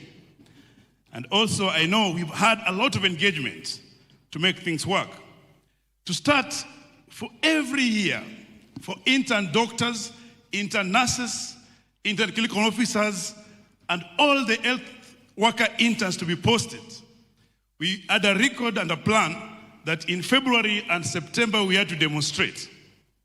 And we were very good at demonstrating, and we will demonstrate on the street to demand for the interns to be posted. After interns were posted, we had again to start demonstrating every 5 to 6 months for them to be paid. And it's a reality that is known by all the intern doctors from 2010, that we had some money called boom, that you go for internship knowing very well that you'll be paid after 6 months or when budget is passed. And the reality is what happened in the previous years. We used to have cases of interns who were working in the facilities and actually have to die by suicide because they could not survive the situations. But as I stand here today, based on Mr. Fixer Adendwale and my brother Oluga and the PS Mudhoni in your government, I'm saying in your government because you're the one who appointed them. For the last 3 years, 2024, 2025, and 2026, we have had interns being posted without demonstrations. We have had interns being paid their salaries in the first month of posting. Even those who were posted in the mid-July are getting their salaries this month. This is an improvement because we had accepted abnormality in the sector. So I want to thank you for that. Again, when I came to the office, where I've been in the union for 15 years, but I was elected SG 6 years ago, Dr. Luga left a very big document called Collective Bargaining Agreement. This CBA was signed after a lot of strike, but once it was signed, deposited in the office, and then you took away our good friend, Dr. Thuranira, we were looking at how will this CBA be implemented. We tried to engage from 2017 to 2021, but there was no outcome. I think that's why Oluga probably left to go to the ministry to help the minister to implement it. We went on strike in 2024. And I remember we came to State House on 11th of May 2024. We had an agreement with the negotiating committee, which was headed by the Council of Governors, the Ministry of Labor, the Head of Public Service, and the Ministry of Health. And they offered and agreed with us that they'll pay our arrears of 7 years in 5 installments. That means they'll pay it in 5 years. But you said that utamu wa deni ni kulipa. That instead of paying doctors their arrears for 5 years, you'll pay it in 1 year in 2 installments. As I stand here today, the 5,693 doctors across the country received their 7 years arrears. And the arrears of 2024-2025, we had a meeting with the minister who promised to pay by November this year. We believe in him because when he said before, the promises he had given us before have actually been implemented. So we have no reasons to doubt. The other part, which was remaining for the county government, the 2025 arrears and 2026 arrears, we had a meeting with the Council of Governors, and the chair on Abdullah is here. They gave a commitment that the payslip of this month, doctors will have their adjustment in the payslips. And today, the payroll managers were confirming that they've gotten the matrix. It then means that the debts of 2017 are being paid 9 years later. And these are being implemented by commitments of your government with the Council of Governors. And this we don't take lightly, Your Excellency. As I say this, I've also gone through your manifesto. And I've seen many things that have been said in this particular forum. I want to align with them. I know for sure that my grandmother, who is 95 years old, and my daughter, who is 3 years old, knows that this country has a social insurance. It is something that has been discussed in the political space. It's something that has been said, and we go and get care with it. I was in a hospital today, and I got an MRI, and it was approved. So it's a reality. The issues of infrastructure, we know and we appreciate the level of hospitals that have been built by counties across the country, and the involvement of national government to create level 6 and the investment they're putting in place. We acknowledge and appreciate this. The issues of NEP and equipment that have been said, these are realities, and doctors see them in the hospital. Your Excellency, as I say these things, in your manifesto, we have been looking at the issues that you promised us. And one that also is part of our return to work formula of 2024, which is now a court order. And I'll read it, page 23. Of these 13 issues that you committed to do, in the last 4 years, I've only noted 2 that have not been done. The 11 of them, with my brother here, Vizcaya, I say have been done. It's true they've been done. That, Your Excellency, as we enjoy the benefits of collective bargaining agreement, as we enjoy and trying to ensure that we don't have strikes, as we enjoy the working of SHA, the equipment, and all these, you promised us that you'll prioritize employment of 20,000 healthcare workers. That is doctors, nurses, clinical officers, laboratory technologies, physiotherapists. And Your Excellency, we have only 1 year to get a new manifesto. And I want to ask you, what is the progress of employment of healthcare workers, including doctors? That's one question. Number 2, Your Excellency, the doctors, the nurses, the healthcare workers of this country are devoted to work, and they work so hard. They're the most honest citizens of this country. We believe and we benefit only from our meager salaries and wages that we receive every month, and we appreciate. And that's why I am so happy that you have Honorable Duale in that office. We have Oluga there and Mudhoni, and we have Abdullah, who has given commitments that he will not see any doctor strike anytime soon. That as you are giving us plan on employment of doctors, we also want to know and to be sure on the side that this year we'll have our CBS negotiated peacefully without having to go on strikes. Number 3, You said that you will have a mechanism to align engagement of healthcare workers and COG without undermining devolution. As we speak today, we have 33 counties that have not paid salaries. And these, our faithful, honest healthcare workers, ought to be able to pay their wages. We have the ones at the ministry that have been paid their salaries from other ministries, but the ones from counties, 33 of them have not. So I want to ask you, what strategies do you have in place to ensure that salaries are paid on time, even in the counties? Lastly, remittances. Your Excellency, as SHA works and as comprehensive medical cover for civil servants works, on the 9th of every month, when remittances are not done, our healthcare workers, our workers in the county can't access care. And yet later, the counties will remit the money. But then in that moment, they're not able to access care, we are having a problem. What mechanisms can you put in place to ensure that these are resolved? Thank you. Thank you very much, Daktari. You all appreciate that it is not any mean achievement to get the kind of endorsement you receive from a trade unionist. You really have to work hard for it. Daktari, I agree with you on all your assessments. There are areas we have succeeded, but there are areas that require improvement. You have said, first, where did you find my manifesto? Oh, it's a public document. It's a contract. Thank you very much. And you have done correctly. You have said out of the 13 issues that I promised, there are 2 that are outstanding. If you are a teacher, if somebody gets 11 out of 13, roughly 85. That to me looks like an A, right? But anyway, I said I'm aiming for 100%, so it's work in progress. So let me say of the 2 things you have mentioned.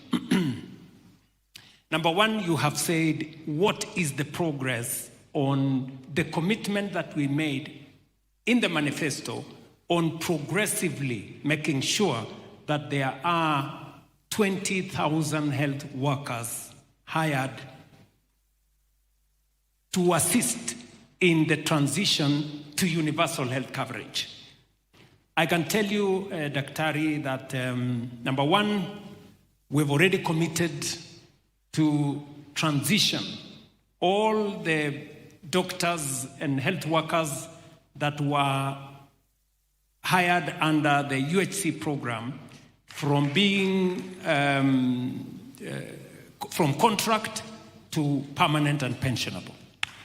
From this month, all those people are now transitioned, and the 7,800 of them, I am having a conversation with our counties. In the event that the counties have a problem absorbing them, I can confirm to you that we will absorb them as national government and place them in whatever facilities we consider fit. But I am sure that we are going to have an agreement with our friends in the counties. Number 1. Number 2, we have already committed this year to hire 5,000 health workers this year. We have already hired another 4,000 from in our referral hospitals. Our referral hospitals have hired 4,000 health workers in the last 4 years. So if you add 4,000 hired by our referral hospitals, 5,000 we are hiring this year, that is 9,000, 7,800 we are going to make permanent and pensionable. Roughly that is 16,000 out of 20,000. But that's not the full story. Our counties, and I must commend our counties, in the last 4 years, counties have hired 28,000 174 health workers. So if you look at my manifesto and you count all the numbers, we have actually exceeded the 20,000 that we put in the manifesto. That is, even if you want to look at it as health workers hired by national government alone, we are already at 16,000. So we're not too far away from hitting our target. But if we look at government in its totality, we have already actually doubled the 20,000. We are at 40,000 and something. So we're in good space, Daktari. Number two, you have mentioned about collective bargaining agreement. And you want us to do this time round without a strike. So, and I want to undertake that we will establish the necessary committees for us to engage. And please, let's do it without a strike. We are ready to engage, and I'm sure we will agree. All of us are reasonable people. We will make sure that we put the interest of the people we serve, the Kenyan people, ahead of our own interests, either political or in your good offices of the trade union. So I'm sure we will agree on that. And then the last issue that you mentioned was SHA reimbursements. SHA premium payments. Two things. You said there are some health workers, doctors, that have not been paid by counties their last month's salary.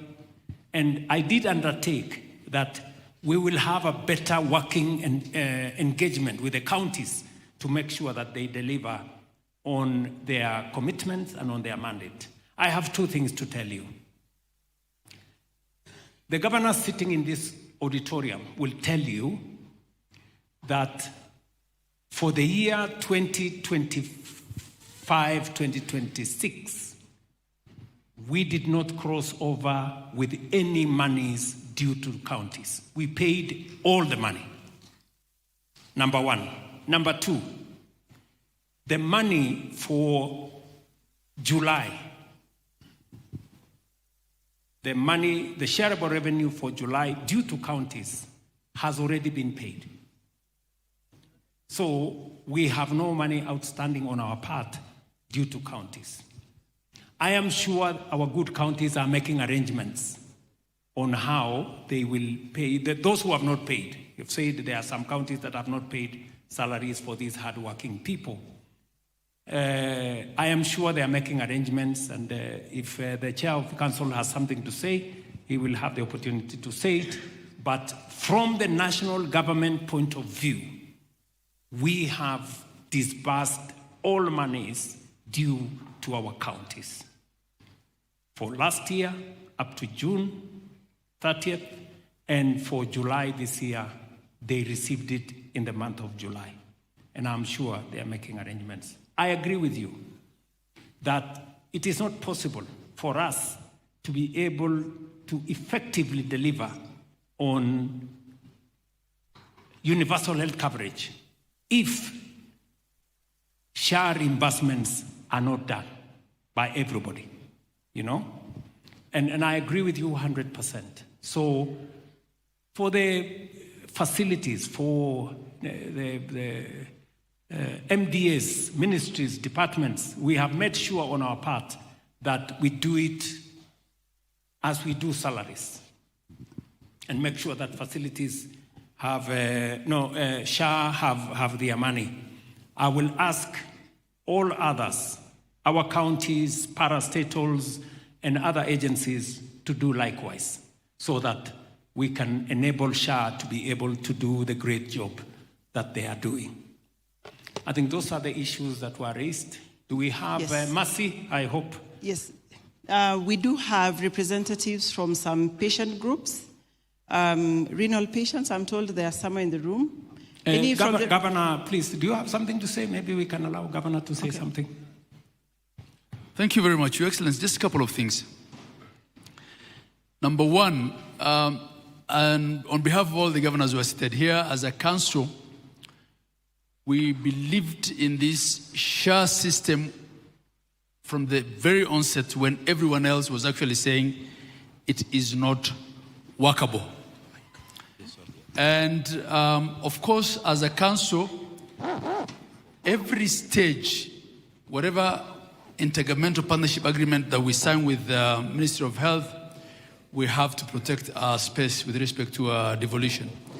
And I want to confirm that all the agreements that we have had under all the IPAs were indeed processed through a full council, and governors agreed to it. Number two, of course, like every other new system, there were teething problems, and at times, as a council, will raise certain issues. But all counties and all facilities are better off today as a result of SHA. And the experience is the same across every single county. And this explains why on-source revenue has, in many cases, more than tripled in counties or even quadrupled. With respect to the issues that have been raised by Dr. Atela, Dr. Atela, you will agree with me, and you've said here, that as a council now, we are at peace with you, right? Even the little bit on the areas on the part of the new rates of the CBA, we're waiting for a code. The code has now come, we'll pay you, and you have confirmed that this month's pay slips reflect what we agreed. As for the salary for the 33 counties, I confirm what HE has said, that indeed National Treasury disbursed our equitable share for the month of July 2026. And we didn't carry anything forward from the previous month. But this is a challenge that counties face during fiscal transition from one year to the other. Because when budgets are approved by the assemblies, those budgets have to go to the controller of budget for approval, and then they have to be fed into the IFMIS system. And as you've said, 14 counties have paid. 14 counties have paid salaries. The poor Mwajia have earned their salary. But I do understand there are counties that are still having approval issues with the controller, and before IFMIS can upload those budgets into the system, controller has to approve.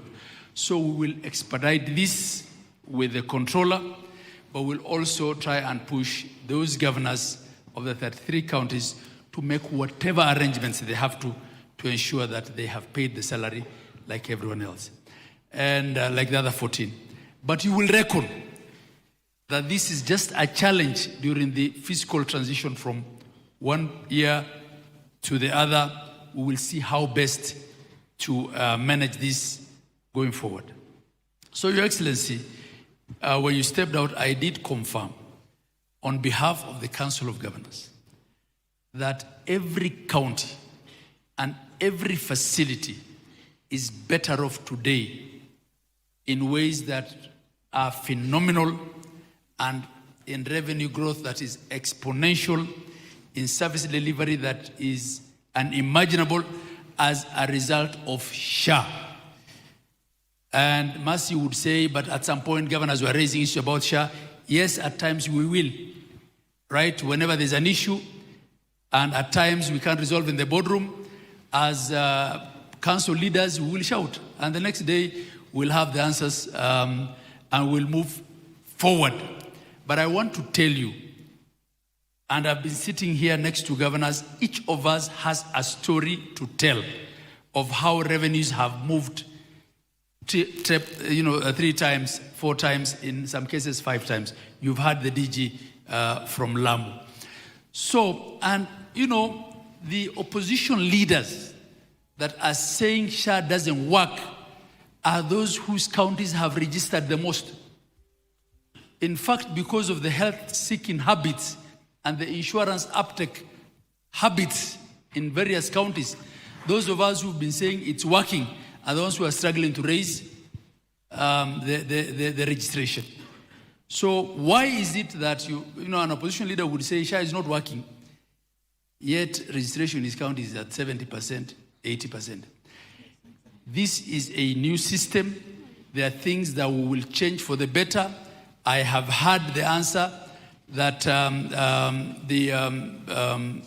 CEO of SHA and His Excellency gave to the lady who was asking about those special products for people with those particular special needs.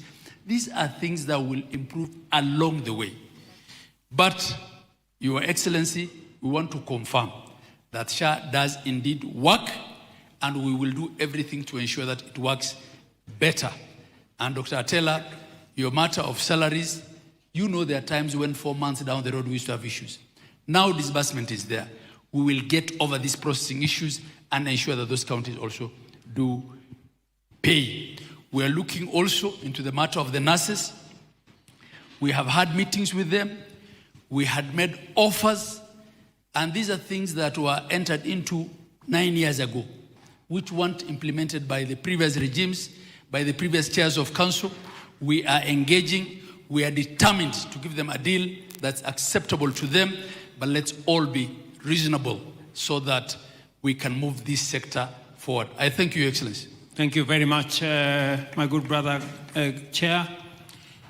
Before I conclude, we have two people here who I want them to speak to us. Prepare yourself, the chair of the Committee of Council of Governors, my good brother Abdul Swamad. You are actually the county #1 in the registration of SHA nationally. And we can confirm that 82% of the citizens of Mombasa are today registered in SHA. That is how universal health coverage looks like. But we have also the CEO of Mater Hospital. Mater Hospital is one of our largest facilities in Nairobi. And they have been a great partner in the delivery of service to citizens. I don't know whether the CEO of Mater is here or somebody, a representative right there. Okay? Please, Madam, I would like to give you the mic for you to tell us what is your experience and what do you think you can tell me to do better. Thank you, Your Excellency. I want to confirm that in Mater, we allied with the social health insurance reforms. The reforms are delivering, and we are seeing patients. It's working. The claim processes is working well for us. We have had very good partnership with the SHA. I think Dr. Mercy Mwangangi and your team, you have had meetings with our team in Mater, and we are very, very grateful for that partnership, that experience. I just want to declare to this group that I am a few weeks old as a CEO of Mater. I am new. Nonetheless, I want to confirm that we are receiving payments. I think between the last quarter and this quarter, we have received close to 200 million shillings, and we are grateful because that is facilitating us to remain open without locking any Kenyan out. So I like to pray that this partnership will even grow stronger. And those of us who know Mater, we are known for the Mater Heart Run, especially for the pediatric surgeries. And when we get reimbursement from SHA that cannot fulfill the whole obligation, then because of the payment from SHA, we are able to manage the surgeries and we are able to keep moving.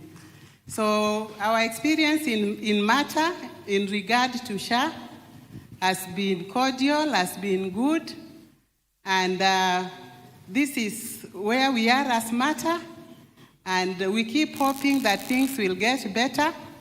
I can only ask that the reimbursement keep coming consistently without skipping any month, Dr. Mercy, so that we are able to reach out without feeling any strain. And also hoping that in future reforms, because faith-based organizations in general are a great partner, that the faith-based organizations are also going to be considered in infrastructure, IT infrastructure, physical infrastructure, as a great partner to the government in the delivery of healthcare services in the country. Thank you. Thank you very much, Madam. I have heard you. I think what you're saying is that maybe we can expand the next program to include faith-based facilities, that we can also make CT scans and all the other theater facilities available to faith-based facilities. Honorable Duale and your team at the Ministry of Health find some mechanism so that as we go into the future, whether it will become possible for us to bring on board faith-based facilities for us to be able to supply equipment to them as well. Because in any case, as she has said correctly, we are great partners. As you prepare... Let me, yes, Mercy. Sorry to cut you. As you prepare to conclude, the question on diapers seemed to be causing a lot of uproar, not really uproar, but more questions online. That's that correct. Your answer was not really clear. The answer is the following. Okay. We have progressively done everything that we had committed to do. We are at the tail end of that process. Going forward, our commitment on diapers is going to be included in the benefit package, which we are saying is currently being reviewed, and Mercy has said by when, Mercy? October. 10th of October. And the end of October, 30th of October. 30th of October, which is in 2 months' time, the benefit package will now include provision of diapers, as was our commitment, as we also consider what Lois has said about the lotions they need and all the other, the 1 or 2 things that are outstanding out of the 13 commitments we have made. 11 delivered, the final 2 on course. And as we expand the benefit package, as has been said by Mercy there, that is now going to be brought on board so that as we pay for mothers' delivery, as we cover their children, as we cover their families, diapers will be part of the package for women and our mothers who will be giving birth in our health facilities. Let me finally ask Abdul Samad, the chair of the Council of Governors Committee on Health, to close. Thank you very much, Your Excellency. First and foremost, just before we came in today, and I think no one has been talking about it, and you were telling me that to take a lot of teamwork. But myself and our colleagues said one thing. There's someone who actually was the brainchild between the fact that you actually thought and how, and when everyone the vision of where it is that we want to go, now things with a lot of clarity. So congratulations to yourself. And to Your Excellency, there's something that you mentioned about, and this the payments that are for the maternity, normal delivery. However, cesarean previously facility, and the highest facility was Kenyatta, which was being paid 17. Today, whether you're faith-based, government or public entity, you're paid 30,000 for a cesarean operation, Your Excellency. That people have not realized, and it's an illegality. It is happening as an illegality, and not only is it an illegality, you don't get paid, and this is why DHA comes in, the digital system that is in place. You cannot be able to hospital facility. Now, with the system in place, it can actually tell this particular facility has already reached its maximum. So even if you bring, and there are more people who are going to be sharing beds, that is the reason why it's important for counties to be able to build and put up infrastructure. The county is putting up 3 super level 4 hospitals, maternity and everything else. We've already put up another level 3, which we're opening very soon. Another level 3 as well through donor partnership is up. And all this is possible because of the fact that we're going to be an investment down the drain, but it is an investment that is coming up together. Your Excellency, there's something else that has also not been made very, very clear. Important. This applies to every public, private, or even faith-based. And this is the issue of emergency. It has not been enough. The fact remains that if someone walks into a health facility, and when you're in a facility and it is an emergency, you do not start getting asked whether you're a SHA member. You first get treatment. And I think this is basically the onus of provides for us. After you've gotten treatment, within the first hours, SHA is actually meant to reimburse up to 80,000 shillings. Because within 24 hours, then it no longer becomes an emergency. Then you can now be able to get treated with that. And I thought I'd like to clear that as the chair of the Governor of Mombasa on those matters. And Your Excellency, there is a lady when I was seated here, I think she saw me on TV and she continuously called.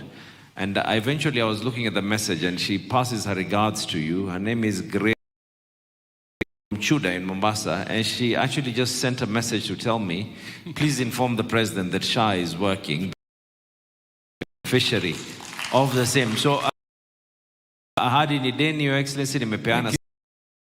Morning, Your Excellency, there was also another lady that was actually a patient of oncology. Her sister is actually a of the same SHA package, and her sister, she's at Kijabe. Her sister is being treated at Coast General Hospital. And the fact remains, it is the truth that we're seeing right now. We cannot just be talking about cancer being a national epidemic and a pandemic. You have increased the package to 800,000. And today we are already in discussions with your administration on putting the new tariffs. So we are going to be riding, and a point of correction, Your Excellency, by the time you were given the figures, we were at 82%, but as of right now, and that is about 13 minutes ago, we've already clocked 84%. So I can comfortably say that we have attained universal health in the county of Mombasa. Thank you very much. Thank you very much, Abdul Samad. I think Governor Abdul Samad has been exceptional. I mean, he's been exceptional in how he has worked with us in making sure that we get citizens on board. And while appreciating what the chair of the Committee of Council of Governors on Health has said, yes, it is true. It is my team and I that designed this program. And we were very intentional and we were very deliberate. on where we wanted to take this health constitutional mandate and make it a reality, a lived reality by all Kenyans. But let me say this, it wouldn't have been possible. The participation, the support of county governments. I must say that. Because from the payment of CHPs, we worked together with the county governments. From the development of the laws, we sat down for long hours to agree on the legal framework, and the input of county governments was always there, under Governor Anne Waiguru initially, and under my good brother Ahmed here, Abdullahi, as the chair. And even the previous committee chair before Abdul Samad was also very supportive. We did the legal framework again together. And there was never a conversation as to who held, what part of government, whether it was a default function or not. We always looked at the people and the beneficiaries and the people of Kenya collectively. And I must say, I really appreciate the support and the leadership of the county governments in the delivery of this service. But the heroes of this delivery are the people of Kenya themselves. Without the contribution of the people of Kenya, the 2.75, it would not have been possible to provide this service. And there is nothing as critical as a sovereign state. If we were delivering this service on either borrowed money or on money given as grants by different we wouldn't be here. This is a service, this is a program that has been delivered by the people of Kenya with their own resources, with their own professionals, with our leadership. All we provided was leadership. The rest came from the people of Kenya. And I am very, very proud that today we speak in this auditorium of what we have achieved. The numbers speak for themselves. And I can confidently, without fear of any contradiction, say that today health is not a privilege for those who have jobs or who have income or who have means or who can afford, but health is what the Constitution envisaged. In Section 43, it is a right for every Kenyan. I'm very, very proud that we are there today. So again, back to, we started with the commitments I made.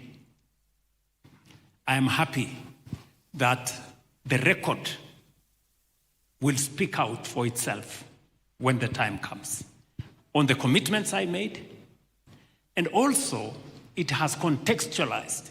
There are some of the people who think that I was elected on the basis of noise. It was not on the basis of noise. It was on the basis of a commitment I made to the people of Kenya. And the commitments are there. You saw it for yourselves on what I was going to do on universal health coverage, on what I was going to do on CHPs. So anybody seeking elective office, please avoid the noise, avoid the slogans, have a plan. Because they are intelligent. They will judge each and every leader on the basis of their plan, on the basis of their commitment, not on the basis of slogans and noise. If you continue on the basis of slogans and noise, you will be in for a very rude shock. Thank you very much. Thank you. Thank you. Thank you, Mr. President. Thank you to listen, to answer questions, and also just fielding some to your officers who are crunching the numbers and the data every day. We appreciate that. I know there are very many other questions in the room. Very many people have sent in, even online, that they would want to ask all of these questions. The summit continues tomorrow. We'll have room to reflect on what we have discussed today and continue discussing them tomorrow. This was just one of the events for the summit, but we still have more conversations ongoing tomorrow. So we welcome all of you back tomorrow so that these conversations can continue. Thank you very much, Your Excellency. And for your information, there will be another occasion for us to engage tomorrow. The Deputy President will be here, my good friends, for us to engage further. We will also have later in the day tomorrow a listening session where we will receive feedback from the people of Kenya so that we can also design a new health vision beyond 2030. We want to see what that looks like, and we want the input of the people of Kenya for us to think about the health summit. We are going to have an agriculture summit because there are commitments we made in agriculture. And we want to have a conversation with the people of Kenya. What commitments we made, where we are. We're going to have another summit on matters to do with education. Where we were, what we have done, what is our scorecard. We're going to have another summit on space around MSMEs and housing. Where we were, where we are, what we have committed, and what we did. Because every leader, if we are to be able to move our country forward, every leader must be held to account. And every commitment that we make to the people of Kenya must be accounted for. And that is how we are going to move Kenya into the future. And that is how leaders must be judged, by their track record, by the commitments they make, and by the delivery they make. That is how we are going to take this country forward. Thank you very much for listening to me. Back to you, Mercy. Thank you very much, Mr. President. Thank you. Let's appreciate the President. Let's really appreciate the President to answer and talk to us. Allow me to welcome Mike Gitonga. Directions on how we will exit the auditorium.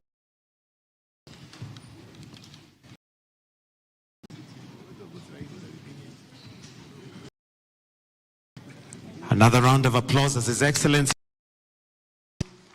will then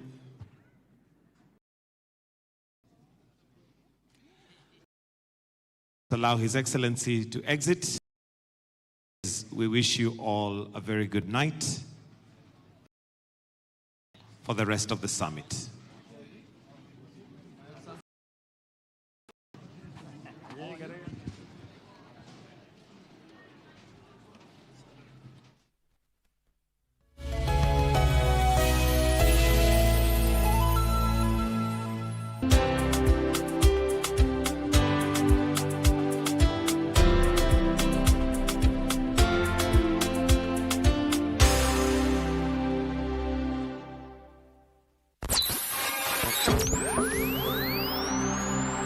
Pindi tunapowasha vifaa vyetu, tunapata fursa ya kutangamana na wasikilizaji wetu. Karibu sana thĩinĩ wa tabarĩra ya Rwiga. Tunapeperusha utangazaji uliobobea katika habari, nĩ ũndũ wa macio na mangĩ maingĩ, burudani, nĩ harĩa tũkoragwo tũkĩigua nyĩmbo mwaki nyĩmbo hoda, na hamasisho la kiroho. Usiachwe nyuma. Jiunge nasi kwa safari ya kufana katika 99.5 FM. Shoro FM.